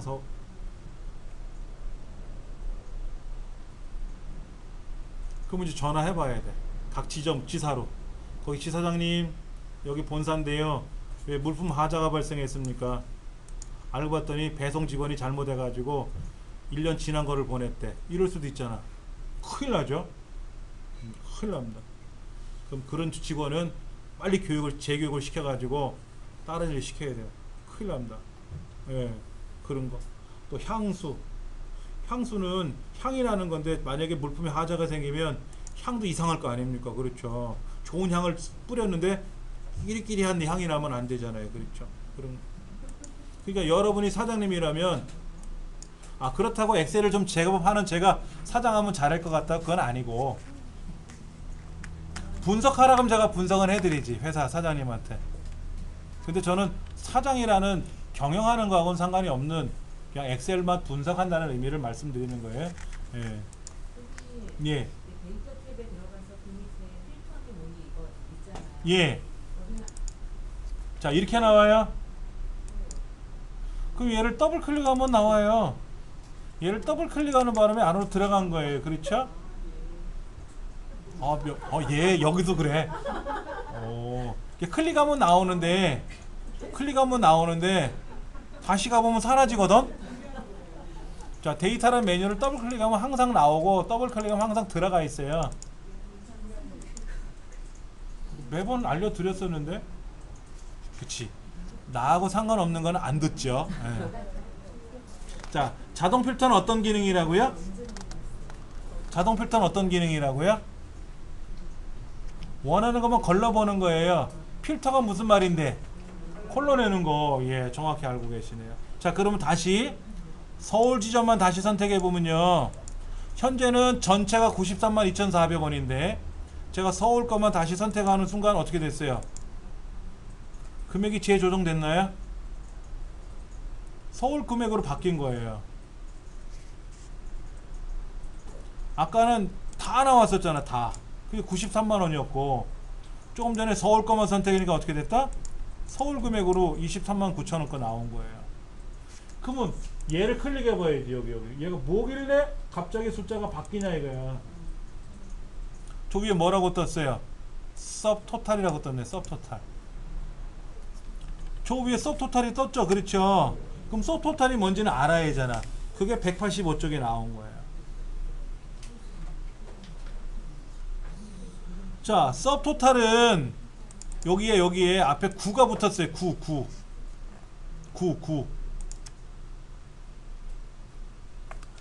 자, 보여드릴게요. 자, 크게 보여드리면 여기 9가 적혀 있잖아. 9가. 이 9란 뜻이 뭐라고 돼 있어요? 책에 합계 구하는 거라고. 그럼 이걸 1로 바꾸면 뭐가 돼? 외울 필요는 없어요. 9가 뭔지 1이 뭔지 모르시면 책을 보면 9가 합계구나, 1은 평균이구나. 그럼 얘를 우리가 1로 바꾸면 뭐가 돼? 1로 바꾸면 이게 서울 지역으로 반품된 평균이야. 만약에 다 보여라 그러면 어떻게 돼?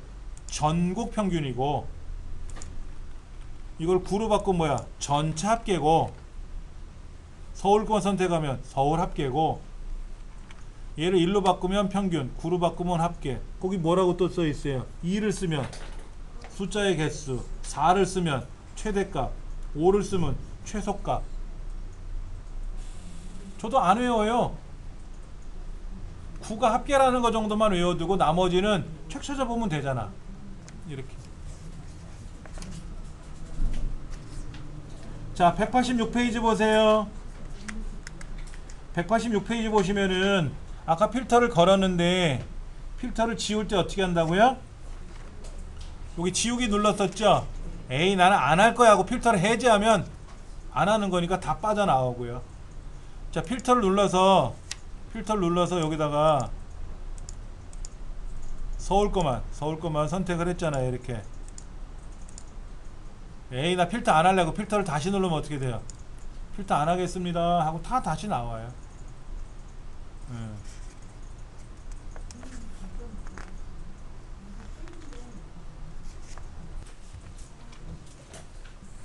자, 교재 보시면은 190페이지 부분합이라고 나왔는데, 부분합을 하기 위해서는 그 부분합 항목으로 가서 일단 똑같은 연습을 하겠지만은, 부분합이라는 건 뭐냐면은요, 그룹별 계산이에요. 그룹별 계산. 그러니까 아까 오늘 첫 시간에 반품 장소별로 금액의 합계나 또는 반품 장소별로 개수를 구해보는 걸 잠깐 해봤었는데, 이 부분합을 하기 위해서는 반드시 정렬이라는 걸 해야 돼요. 지금 반품 장소별로 서울점이 몇 번 발생했는지, 충청은 몇 번 발생했는지 확인하고 싶으면 반품 장소에다 클릭해 놓고 얘를 정렬을 해야 돼요. 강원도가 먼저 오든 경기도가 먼저 오든 서울이 먼저 오든 그건 나중 문제고, 강원도는 강원도끼리 경기도는 경기도끼리 모여 있어야 뭘 하던 말든 하는 거예요. 그렇게 놓고 나서 부분합을 가는 거예요. 그러면 아까 방금 전에 반품 장소별로 정렬을 했잖아요. 그러면 그룹할 항목은 뭐다? 반품 장소예요. 근데 엑셀은 무조건 제일 왼쪽에 있는 반품일 이거를 그룹하겠다고 뜨긴 떠요.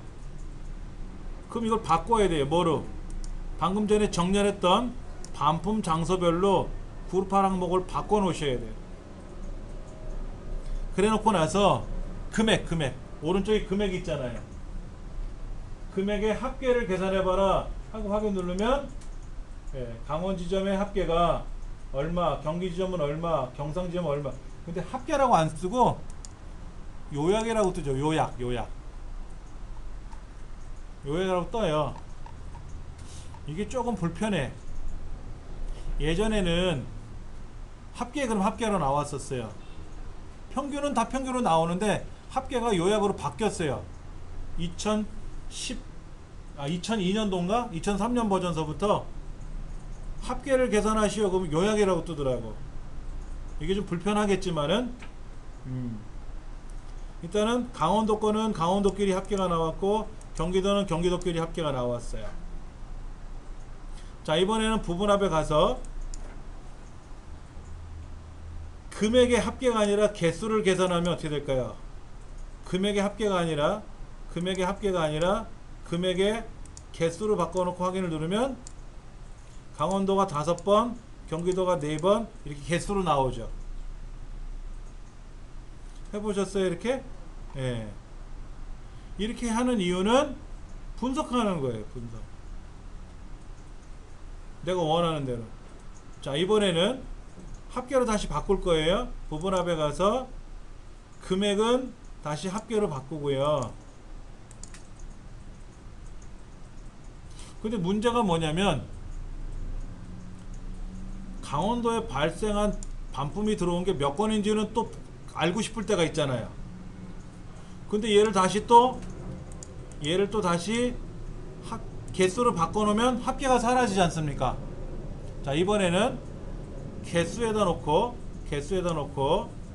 이대로 확인 누르면 큰일 나죠. 왜? 합계가 사라지잖아요. 요것 때문에 그래요. 새로운 값으로 대치시켜라 라고 체크가 되어 있기 때문에 아까 계산했던 합계가 사라지고 개수로 바뀌는 거예요. 근데 얘를 빼주고 확인 누르면 합계는 합계대로 나오고 개수는 개수대로 나와요. 그럼 두 가지를 한꺼번에 볼 수 있겠죠? 이렇게. 편해요. 그래서 자, 다시 부분합에 가서 내가 부분합을 안 할 거야. 그럼 모두 제거. 부분합을 할 거야. 그러면 뭐를 기준으로 부분합을 할 거냐. 예를 들어서 분류를 기준으로 부분합을 하고 싶으면 어떻게 된다? 분류에다 클릭하고 정렬. 만약에 내가 사유별로 부분합을 구하고 싶으면 사유에다 클릭하고 정렬 해놓고 나서 부분합. 그러면 부분합의 그룹할 항목은 반드시 아까 사유로 정렬했으니까 사유로 바꿔야 되겠죠. 그래서 금액의 합계를 계산하고, 단순 변심으로 합계가 얼마, 물품하자로 합계가 얼마, 이렇게 합계를 내고, 다시 부분합에 가서 이번에 금액 말고 사유에 해당하는 개수를 바꿀 거예요. 그런데 새로운 값으로 대치를 선택하면 어떻게 된다? 아까 금액의 합계가 사라지고 새로운 값으로 대치를 빼면 뭐가 된다? 사유에 대한 개수가 추가되는 거죠. 확인 누르시면 단순 변심 개수가 몇 개, 물품하자 개수가 몇 개, 이런 식으로 또 나온다. 부분합은 그룹별 계산하는 거다. 그룹별 계산하는 것도 꼭 기억을 하셔야 되고, 부분합을 하기 전에는 반드시 정렬을 해야 된다. 정렬을 해야 된다. 그게 어긋나면 어떻게 된다? 부분합이 엉망으로 나온다. 엉망으로 나온다 하는 거예요. 자, 190페이지 중간에 보시면은 1. 사유를 선택했네요. 그리고 오름차순 정렬했어요. 그 다음에 오른쪽 페이지 가서 부분합을 선택했어요. 그리고 부분합을 대화 상자에서 그룹할 항목은 뭐다? 사유. 그 다음에 밑에 금액에 대한 개수를 구하라 그랬어요. 우리는 아까 사유에 대한 개수를 구했는데 이 책에서는 금액의 개수를 구하래요. 어차피 개수는 나오겠죠? 단순 변심은 몇 개, 물품 하자는 몇 개, 포장 분량은 몇 개, 이런 식으로 개수가 나오겠죠. 그 다음 페이지 보시면 어떻게 되어 있어요? 단순 변심 개수가 어디에 나왔어요? 금액에 나와 있죠. 그렇게 해서 내가 원하는 대로 부분합을 구하는 거예요. 그 다음에 부분합을 안 하겠다, 하고 싶지 않다 그러면 부분합에 가서 뭐 한다? 모두 제거. 그럼 원래 있는 데이터로 돌아온다 하는 거죠.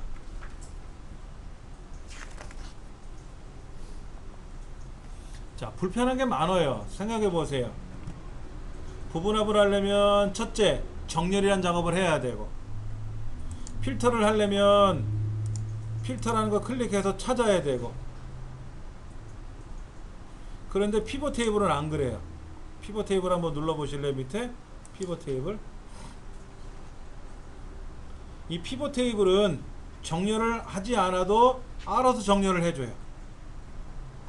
그리고 내가 원하는 대로 계산할 수가 있어요. 피벗.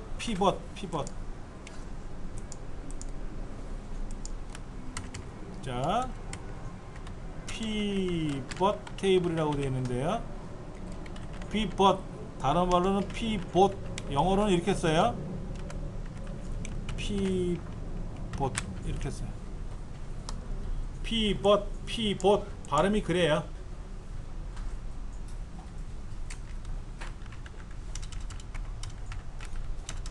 기준 항목을 선택해서 회전하는 것. 체육 시간에 기준 그러죠. 앞에 있는 학생 기준 그러면 선생님이 기준하면 학생이 손을 들고 기준합니다. 그러면 기준 그러니까는 양팔 간격 좌우로 나란히 그러면 촥 펼쳐지잖아요. 그게 기준이야. 근데 기준을 바꾸죠. 이번에는 저 뒤에 있는 학생 기준 하고 원댕으로 모여. 그러면 어떻게 돼요? 그 학생을 기준으로 다시 모이잖아요. 그게 피벗이에요. 자, 회전을 하고 싶은데 어디를 잡고 회전을 하느냐? 어디를 잡고 회전하느냐, 어디를 잡고 회전하느냐. 가운데를 잡고 회전하면 이렇게 도는 거고, 위를 잡고 회전하면 그걸 기준으로 돌아가는 거고. 한번 해볼 거예요. 어떻게 피벗이 되는지. 먼저 이 동네를 선택을 해야 되는데, 다행히도 자세히 보시면 첫 번째, 두 번째 줄 제목줄이 있고, 네 번째 줄서부터가 본 내용이 들어가는데, 요 세 번째 줄이 비어 있죠. 얘가 이렇게 붙어 있으면 어떻게 돼? 1, 2하고 나머지가 붙어 있으면 애로사항이 꼽혀요. 다행히도 윗동네 따로, 아래 따로, 저 밑에도 뭐 붙어 있는 거 없잖아요. 그러면 그냥 이 동네에다 클릭만 해 놓으셔도 돼요. 원래는 블럭을 잡아야 되는데 안 하고도 가능해요. 자, 삽입 피벗 테이블, 삽입 피벗 테이블. 그러면 피벗 테이블과 피벗 차트가 있는데 피벗 테이블을 클릭할 겁니다. 그럼 자동으로 어떻게 돼요? 블록을 잡았어요. 이 양이 30만 개든 50만 개든 10개든 간에 알아서 블록을 싹 잡아요. 자, 어디에다가 결과를 출력해 줄 거냐 물어요. 새로운 거에다 출력해 줄 거냐, 아니면 기존에다 할 거냐. 이 책에는 뭐라고 되어 있냐면 새로운 워크시트에다 출력하래요. 새로운 종이에다가 출력을 하래. 확인. 뭔지 몰라도 이런 게 생겼어요. 이런 게 생겼어요. 요거 보이세요? 요런 거? 끄트머리 이렇게 있잖아요. 끄트머리 있는데, 자, 이거를 가지고 이제 한번 해볼 겁니다. 책에는 저 반품이라는 글자 보이세요? 그거? 얘를 행으로 끌고 오래. 행. 반품위를 끌어다 놓으면 행이 쭉 와요. 행으로 왔어요. 그 다음에 이번에는 어떻게 할 거냐면요, 분류를 열에다 갖다 놓으래. 열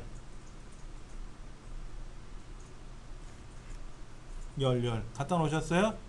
그러니까 열이 뭐뭐 있어요. 아까 여기 부분합에 피벗 테이블에 보면 아이라이너 팩, 아이라이너 향수, 기초 화장품 이거 보이세요? 이거를 가나다 순으로 자기가 알아서 기초 화장품, 향수까지 종류가 7가지 종류가 있나 봐요. 알아서 쫙 해주는 거예요. 근데 가져가는 걸 어떻게 가져가요? 요거. 바로 밑에 뜨는데요? 자, 보세요. 여기 반품이라는 글자 보이세요? 위에? 얘를 끌고, 마우스를 끌고, 자, 자세히 보시면 마우스를 쓱 갖다 대면 뭐라고 떠요? 이렇게 사방 화살표로 보이죠?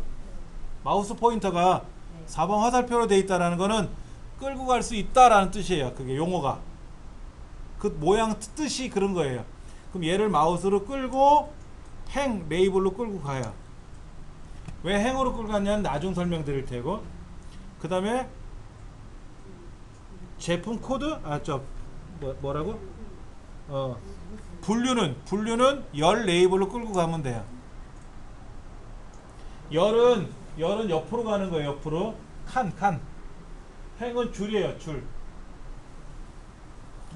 그러면 보세요.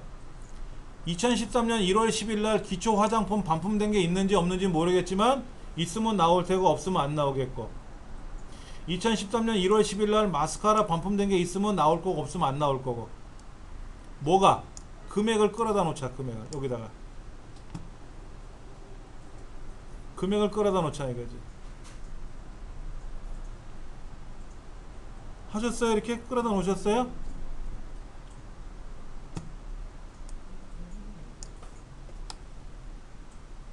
이게 지금 30건에 발생한 건데, 이 30건에 발생한 거를 분석해 본 거예요. 날짜별로. 그러니까 1월 10일 날은 아이라이너가 반품됐어요. 2월 9일 날은 팩이 반품됐고요. 4월 3일 날은 기초 화장품하고 향수가 반품됐어요. 금액이 보이잖아요. 이렇게요. 자, 이번에는 날짜에다 클릭하고요. 왼쪽에 날짜 보이세요? 이 날짜에다가 마우스 오른쪽 버튼 눌러보세요. 그리고 그룹 눌러보세요. 그룹. 그럼 파란 게 지금 월에 선택돼 있죠. 월에 파랗게 돼 있죠. 확인 눌러보세요. 그 월별로 나와. 월별로 1월 달에는 아이라이너, 2월 달에는 아이라이너, 팩, 향수, 3월 달에는 기초 화장품, 4월 달에는 반품도 가지가지야. 5월 달에는 그럼 기초 화장품은 언제 돼 있어요? 3월 달에 반품, 4월 달에 반품, 5월 달에 반품, 6월 달에 반품, 9월, 10월에 반품. 이렇게 보이나요? 이렇게 하는 게 피벗 테이블이에요. 내가 원하는 대로 돌려가면서 보는 거예요. 자, 더 하나. 여기 반품 장소 있죠? 반품 장소를 열 레이블 분류 밑에서 끌고 가보세요. 어떻게 되나?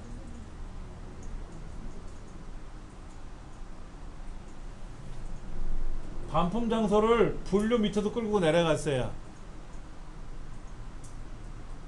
그랬더니 기초 화장품은 서울 지점에, 경기 지점에, 강원 지점에, 충청 지점에, 경상 지점에 없네.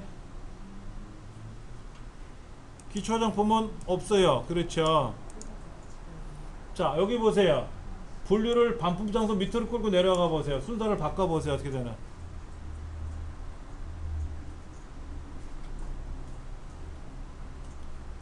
반품 장소하고 분류라는 글자를 위아래를 바꿀 수도 있어요. 바꾸면 어떻게 돼요? 분류가 올라가면 분류를 기준으로 보는 거고, 반품 장소가 올라가면 반품 장소를 기준으로 보는 거예요. 이번에는 반품 장소를 반품일 밑으로 끌고 내려가 볼게요. 반품 장소를 아까 열 레이블 분류 밑에 있었던 애를 지금 획 레이블에 있는 반품일 밑으로 끌고 내려갔어요. 그러니까 1월달 날짜별로 반품일이 종류가 지점이 쭉 보이고, 만약에 반품일을 반품 장소 밑으로 순서를 바꾸면 어떻게 돼요? 서울 지점에는 1, 2, 3, 4, 1, 2, 4, 5, 6, 7, 경기 지점은 4, 5, 7, 9 보이나요? 이렇게 어떻게 순서를 바꾸냐에 따라서 달라지는 거예요. 아까 부분합은 하나의 항목을 기준으로 작업을 하는 거예요. 아까 부분합에서는 예를 들어서 사유를 기준으로 정렬을 하면 사유를 가지고만 작업을 하는 거예요. 사유를 기준으로 작업을 했으면 반품 장소는 못해요. 근데 피벗 테이블은 어떻게 했냐면 반품 장소별로도 작업할 수도 있고, 분류별로도 할 수도 있고, 날짜별로도 할 수 있고, 내가 어떻게 움직일 거냐. 만약에 반품일을 분류로 끌고 내려가면 어떻게 돼요? 또 분류하고 반품일 위치를 위아래를 바꾸면 또 어떻게 돼요? 또 달라지는 거예요. 반품 장소 밑에다가 분류를 또 갖다 놨어요. 반품일이 날짜가 아까는 행에 있던 때는 열로 보냈어요. 이 세 가지 요소가 있는데 이 세 가지 요소를 내 마음대로 돌려보는 거예요. 서울 지점에는 지금 반품되는 요소가 이런 거. 자, 이번에는 분류를 빼고 거기다 내용을, 사유를 끄집어내면 어떻게 될까요? 반품 장소에다가 서울 지점에는 단순 변심으로 얼마가 생겼는지, 이것도 분류를 또 끌고 내려가면 어떻게 될까요? 분류를 사유 밑으로 끌고 내려갈 수도 있고, 반품일 날짜 밑으로 끌고 갈 수도 있고, 네 가지 요소를 어떻게 기준을 놓고 볼 거냐 이거지. 마음대로 내가 돌려놓고 보는 거예요. 아까 제가 첫 시간에 뭐라 했냐면, 여러분은 화장품 회사의 사장님이라 그랬어요. 여러분이 사장님이라면 온갖 방법을 다 동원해서 분석을 하셔야 되거든요. 제가 사장이라면 당연히 분석을 안 하겠습니까? 해야죠. 왜 반품이 생겼으며, 몇 월 달에 많이 생겼으며, 어느 지점에 반품이 많이 들어왔는지, 어떤 요소별로 반품이 들어왔는지, 어떤 제품이 들어왔는지 분석을 해가지고 반품이 안 들어오게끔 막아야죠. 그러니까 분석을 하기 위해서 별의별 방법을 다 써보는 거예요. 아까 부분합이라는 걸 이용해서도 작업을 해야 되고, 필터를 가지고도 해봐야 되고, 근데 가장 탁월한 기능은 피벗 테이블을 가지고 하는 건데, 이 피벗 테이블이 어떻게 돌려보느냐에 따라 달라지는 거예요. 어떻게 돌려보느냐에 따라서. 요렇게 보면 요렇게 보이고, 저렇게 보면 저렇게 보이는 거예요. 그래서 내가 A 사유 뺄 거야, 그럼 빼고, 분류 뺄 거야, 그럼 빼고, 반품일 밑으로 끌고 가고, 장소를 밑으로 끌고 가고, 이 장소를 옆으로 넘기고, 이렇게 마음대로. 이때 합계가 아니라 얘를 클릭해 가지고 합계 금액이라고 되는 글자 있죠. 얘를 클릭해서 뭐로? 값필드 설정이라고 있어요. 값필드 설정. 값필드 설정 눌러서 얘를 개수로 바꾸면 뭐가 돼요? 이제 발생한 건수예요. 아까는 여기 있는 금액의 합계가 나왔었는데, 이 합계를 뭐로 바꿔야 돼요? 필드값 설정하는 거로 눌러가지고 뭐로? 얘를 평균으로 바꾸면 뭐가 돼요? 평균 금액이 나오는 거고. 얘를 합계로 계산하면 합계가 나오겠고. 지금 서울 지점에 1월달에 몇 번의 반품이 들어왔는지 개수를 확인해 볼 수도 있잖아요. 그럼 뭐를 바꿔야 돼? 이 금액을 다시 끌고 내려오는 거예요. 끌고 내려와서 여기는 뭐라고 쓴다? 얘를 개수로 바꿔도 돼요. 그러면 금액 개수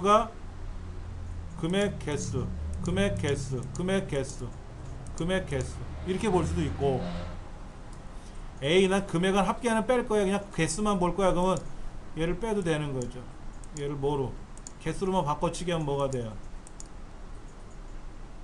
그 지역에, 그 달에 반품된 건수가 나오는 거죠. 그러니까 1월 달에는 지금 보시면 어떻게 돼 있어요? 서울에만 지금 반품이 들어가고 나머지는 어떻게 됐어요? 반품이 없죠.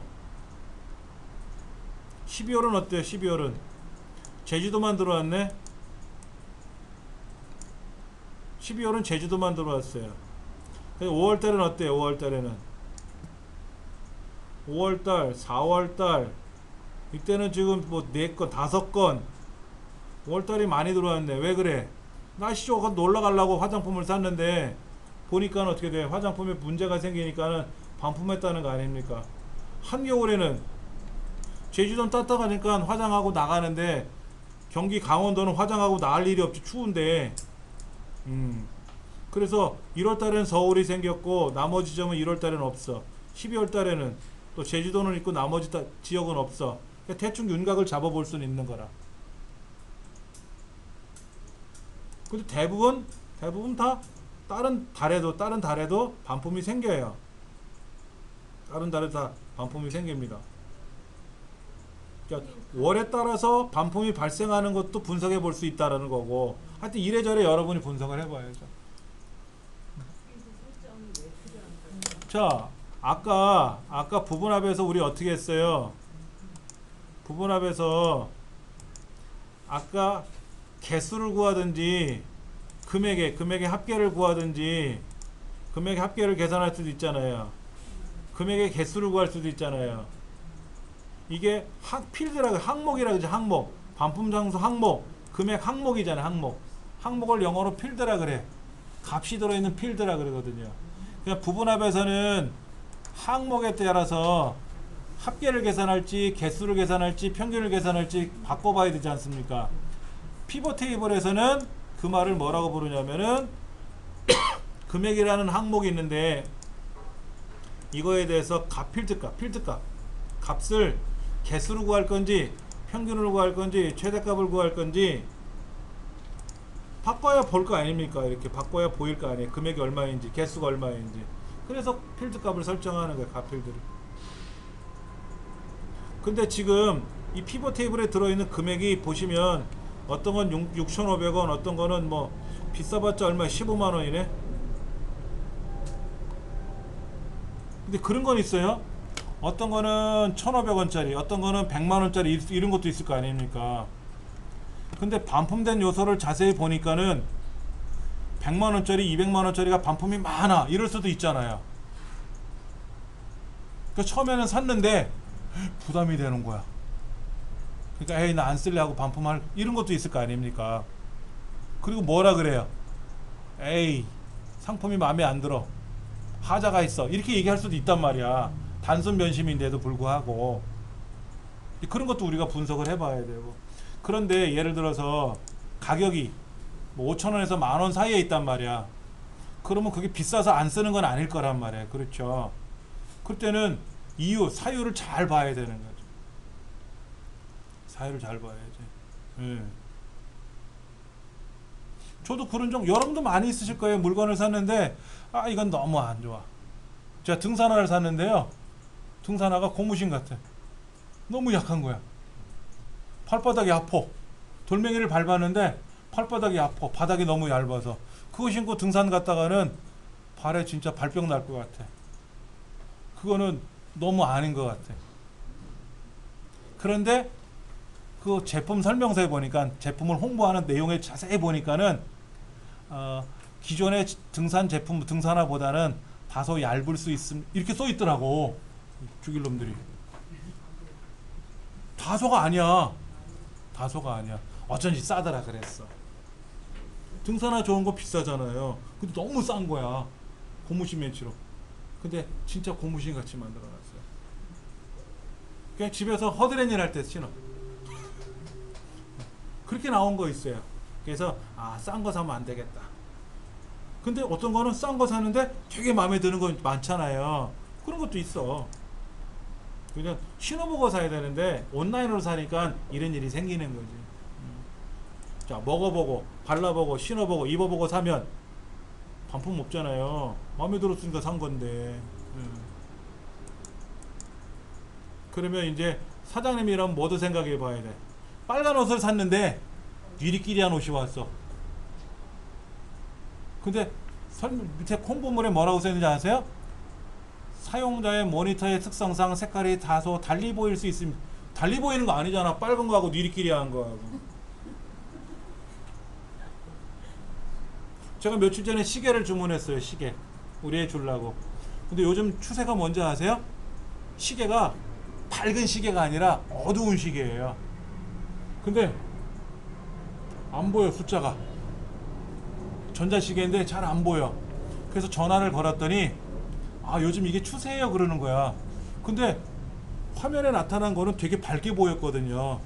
근데 아니나 달라 밑에 사용자의 모니터의 특성에 따라서 밝기에 따라서 달리 보일 수. 그러면 다른 거로 바꿔주세요. 제가 택배비 보내드릴 테니까 다른 거로 바꿔주세요. 그랬더니 네 그러더라고. 뭐 방법이 없어요. 그게 요즘 추세라는데, 그게 요즘 패션이라는데 그걸 막 뭐라 그러면 패션도 모르는 인간이라고 소리 들을 것 같아서 알겠습니다 그랬지 뭐. 어떻게 보면 이런 걸 분석함으로써 엑셀뿐만 아니라 우리가 분석하는 능력을 키우는 거예요. 예. 지점별로도 볼 수 있고요. 근데 제주도 지점은 반품될 때 비용이 어때요? 택배비가 더 들어간다며. 제주도는 또 도서상간 제주도 비싸게 들어간다며. 제주도에 본사가 있으면 제주도에 물류센터가 있지는 않죠. 그럼 제주도 서울로 보내는 돈이 많이 드니까. 하여튼간에 제주도는 반품이 되게 적어요. 보세요. 되게 적잖아요. 왜? 반품하면 어떻게 돼? 택배비를 다 물어내야 되거든. 그러니까는 반품이 없을 수도 있단 말이야. 그것 때문에 그런 것도 분석해 봐야 되는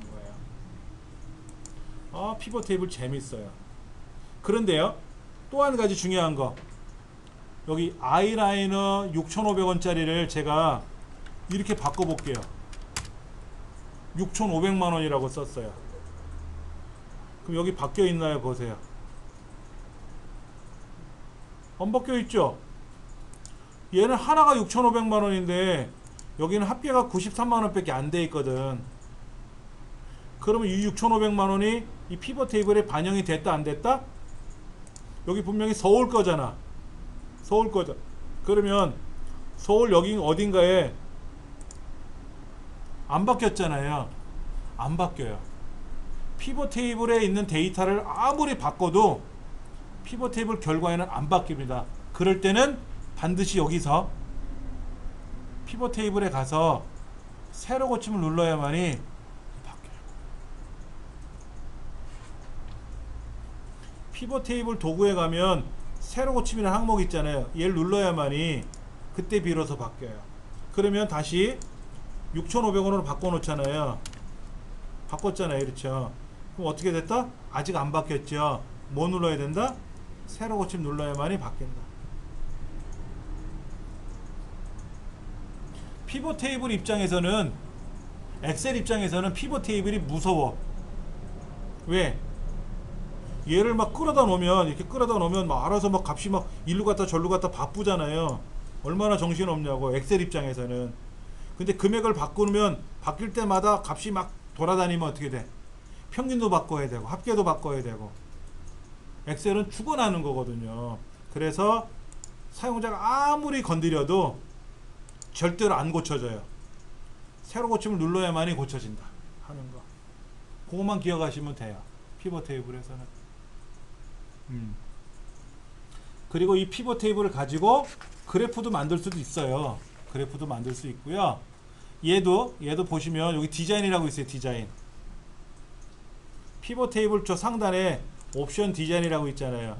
자, 피벗 테이블이 아닌 다른 데를 클릭하면 안 나와요.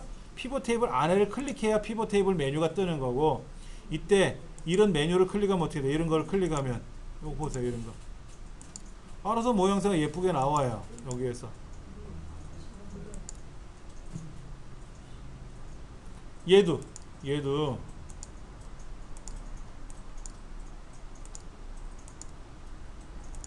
마음대로 바꿀 수가 있어요. 모양새를 좀 바꿀 수가 있어요.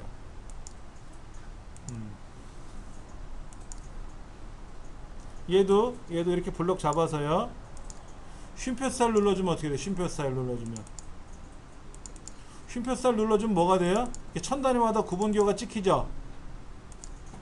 천 단위마다 구분기호 찍히잖아요. 이렇게 블록 잡아서 쉼표 눌렀단 말이에요. 쉼표. 그럼 천 단위마다 구분기호 찍히니까 보기도 편하지. 보기도. 이렇게 해서 여러분이 원하시는 대로 분석하실 수가 있는 거예요. 근데 오늘 잠깐 몇 시간 배웠다고 해서 분석 능력이 탁 늘어나는 건 아니겠지만은 자주 해보셔야 돼. 자주 해보셔야 돼. 그런데 생각해 보세요. 내가 이런 사업을 하는 사람도 아니고, 그럼 뭐로 하면 좋을까? 자, 보세요. 여러분 가계부 있죠? 가계부를 만드는 거예요. 가계부를. 개쩌가 이거. 가계부를 만드는데 날짜, 항목 뭐라고 할까? 구분, 항목, 여기는 결제 도구, 여기는 금액. 한번 만들어 볼게요. 그러면 오늘 날짜로 내가 물건을 샀는데 여기는 쌀 20kg 샀어. 그럼 구분은 뭐라고 해볼까? 주식, 부식, 뭐 식재료 뭐 이렇게 쓰면 되겠죠. 그 다음에 여기는 뭐 현금 58,000원 줬다 이거야. 자, 오늘 또 물건을 샀어. 뭐를 샀을까? 화장지 샀어. 화장지는 뭐라고 해야 되나? 식재료가 아니라 그런 항목이 있잖아요. 예를 들어 공과금 냈어. 말이 공과금이지. 예를 전기요금 냈어. 그럼 뭐라고 해야 될까? 광열비라고 하나? 그냥 공과금이라고 할까? 공과금. 만약에 통신요금을 냈어. 통신요금을 냈단 말이야. 통신요금 뭐라 그래? 공과금이라고 하나? 아니죠. 또 항목이 있잖아요. 그렇죠. 관리비인지 전기요금인지. 또 급여가 들어왔단 말이야. 급여. 그럼 급여가 들어오면 어디다 써야 돼? 얘는 지출이죠. 이거 지출금액이잖아. 지출금액. 그러면 수익금액도 있을 거 아니야. 지출이 많아? 수익이 많아? 수익이 많아요? 매일 수익이 막 들어와? 지출은 1년에 한두 번밖에 안 써?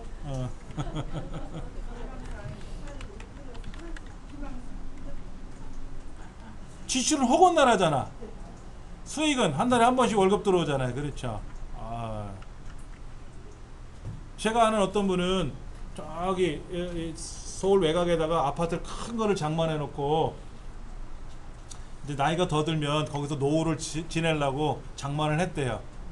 근데 아직 노후 늙지를 않아서 그 나이가 될 때까지 돈을 벌기 위해서 오늘도 막 고생을 한다 그러더라고. 그러면 그 집은 어떻게 합니까 했더니 세 들여놓고 있대. 세. 그럼 세를 받겠죠. 월세를 받든지 뭐 전세를 받은 거 갖고 사용하고 있겠죠. 그렇죠. 그럼 그게 수익이잖아요. 그렇죠. 예를 들어서 월세 수익이 예를 들어서 뭐 35만 원 들어왔다고 가정해 보자. 이게 이렇게. 구분은 뭐라고 해야 될까? 저는 물품 구입, 도서 구입, 물품 구입이라는 거는 그냥 이런 예를 들어 뭐 망치를 샀다, 무슨 뭐 화장지를 샀다 이런 거. 그다음에 식재료, 그냥 다 식재료라고 저는 써요. 먹을 거. 그다음에 뭐 의류 구입, 신발, 의류 이런 거 다 뭐 의류 구입 이렇게 의상 구입 이렇게 쓰고.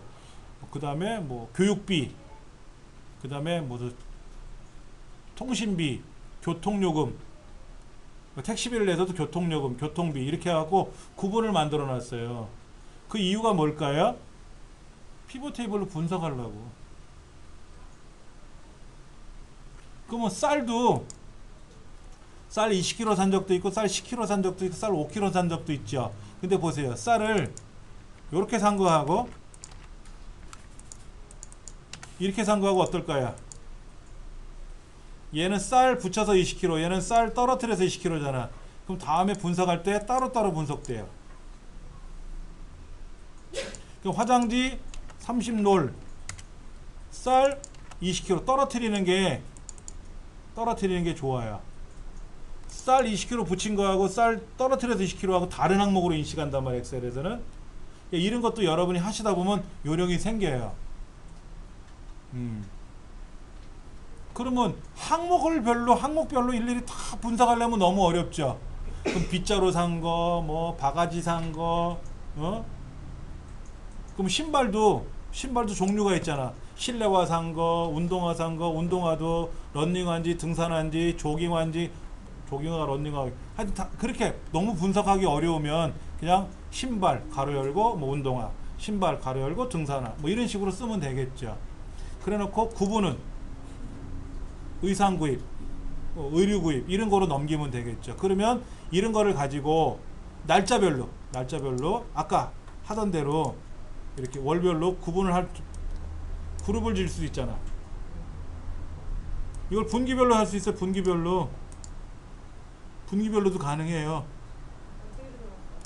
여기 날짜에 가서 그룹에 가서 그룹이 어디 있냐고요? 날짜에 가서 오른쪽 누르면 그룹이라고 있어요. 오늘 배우고 있는 겁니다. 오늘 배우고 있는 거예요. 그래서 나는 분기 빼고 월별로만 할 거면 월별로만 나오고 분기별로 벌고 두 가지 같이 볼 수도 있고. 그러면 여러분이 다음에 피벗 테이블을 만들기 위해서 가계부를 작성하시게 되면은 처음에는 개수가 많지 않겠지만 1년 동안 모아놓으면 어마어마한 양이 된단 말이에요. 현금으로 산 건지 카드로 산 건지, 카드도 BC카드, 국민카드 종류가 있을 거 아닙니까? 캐시카드 이런 거 있을 거 아니에요. 그렇죠? 그러면 현금으로 구매한 거는 어떻게 되는지, 또 BC카드로 구매한 건 얼마나 되는지, 건수는 얼마나 되고 합계는 얼마나 되고 이런 거. 그럼 내가 1년 동안 전체 지출한 금액이 얼마인데 현금은 얼마고 BC카드는 얼마고 국민카드는 얼마고 농협카드는 얼마고 외상은 얼마고 또 수익 금액이 발생한 건데 급여가 얼마 들어왔고 월세가 얼마 들어왔고 이런 거 있잖아. 이자예금은 뭐 저번 달에 27원 생겼던데 이자예금. 이자예금은 그냥 빼고 몰라 통장에 돈이 뭐 많이 있으면 이자예금도 많이 있겠지만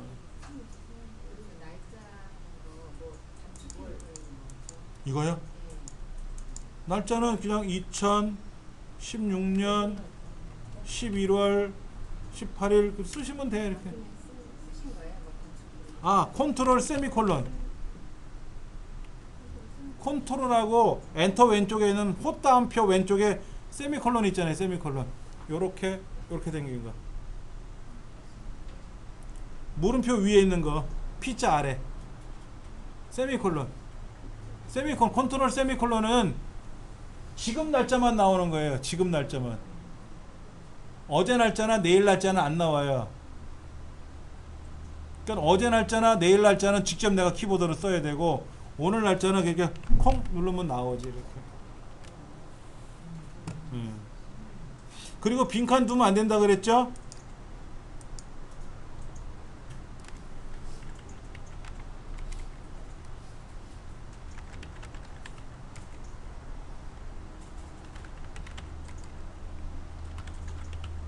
자, 빈칸 두면 안 돼. 빈칸 두면.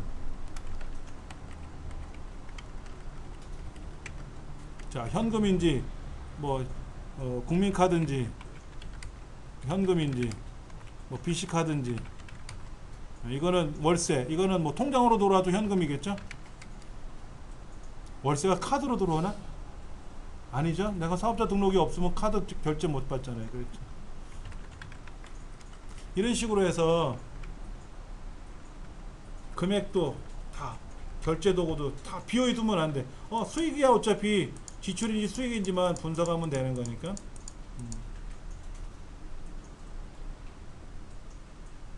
아니면 이렇게 쓰지 말고요. 여기다가 예를 들어서 수익인지 아니면 지출인지를 써서 여기다 수익, 여기 지출,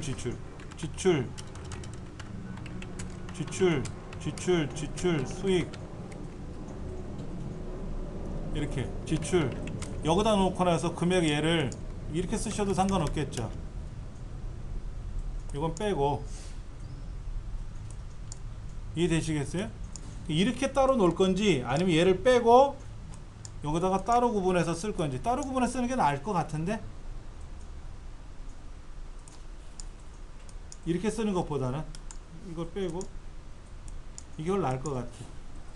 그럼 딱 봐도 알잖아. 아, 이건 수익이구나, 여기 지출이구나. 홍례가 서로 다르니까.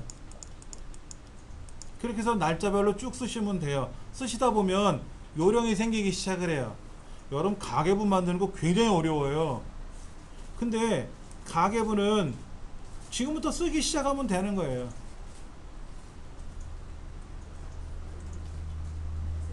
저는 가계부를 제가 관리를 하는데, 애엄마가 그날 물건 산 거는 애엄마가 관리를 하고요. 만약에 마트에 가서 신용카드로 현금을 주고 한꺼번에 물건을 사오지 않습니까? 그러면 신용카드로 구매하면 지출 명세서가 오잖아요. 카드 요금 신청서, 명세서가 오지 않습니까? 그때 어느 마트에서 얼마 썼다고 뜰 거 아닙니까? 그러면 그런 거는 제가 입력을 해요. 뭐 11번가에서 물건을 샀다. 그러면 신용카드 결제하라고 용지가 오지 않습니까? 그거 보고 제가 다 기록을 해요. 그럼 1년 동안에 어느 카드로 무슨 물건을 샀는지가 종류별로 나오겠죠. 그렇죠. 그럼 그걸 가지고 분석을 하는 거예요. 아니면 이렇게 해도 되고요. 또 하나 보여드릴게요. 얘를 나눠요.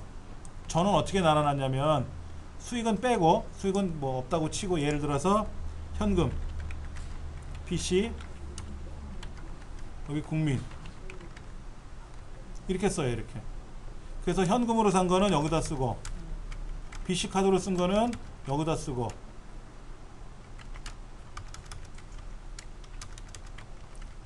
그 다음에 국민카드로 산 거는 이쪽에다 쓰고, 이렇게 나눠놨어요. 나눠서. 그러면 여기다 합계를 계산하면 어떻게 돼요? 마지막에다 합계를 구하면 현금카드 합계, 여기다 합계를 구하면 BC카드 합계, 여기는 국민카드 합계, 이렇게 나오겠죠. 아까는 BC카드로 썼다 얼마, 현금카드로 썼다 얼마를 따로따로 쓰다 보니까 이게 BC 종류인지 현금카드 종류인지 모르잖아요. 그렇죠. 그렇게 분석해도 되고, 저처럼 이렇게 하셔도 되고, 편하게 분석을 하는 거예요. 여러분들 수월하라고. 여러분이 이걸 만들어 놓고 결산하는 날 막 스트레스가 쌓이면 안 돼요. 금액을 많이 썼구나, 다음 달에는 적게 써야지. 이런 스트레스는 괜찮지만, 어떻게 분석하지? 내가 입력해 놓고 입력을 잘못했어. 그럼 어떻게 되는 거예요? 이제 멘붕 오는 거지. 근데 처음에 이게 짝짝 내 입맛에 안 맞아요. 내 입맛에 안 붙는단 말이야. 반복을 해야 돼. 반복. 많이 연습을 하시면 저절로 전문가가 돼요. 그러니까는 꾸준히 연습하시기 바랍니다. 아시겠죠? 예. 다음 시간에는 엑셀 책 가져오시면 됩니다. 아시겠죠? 예.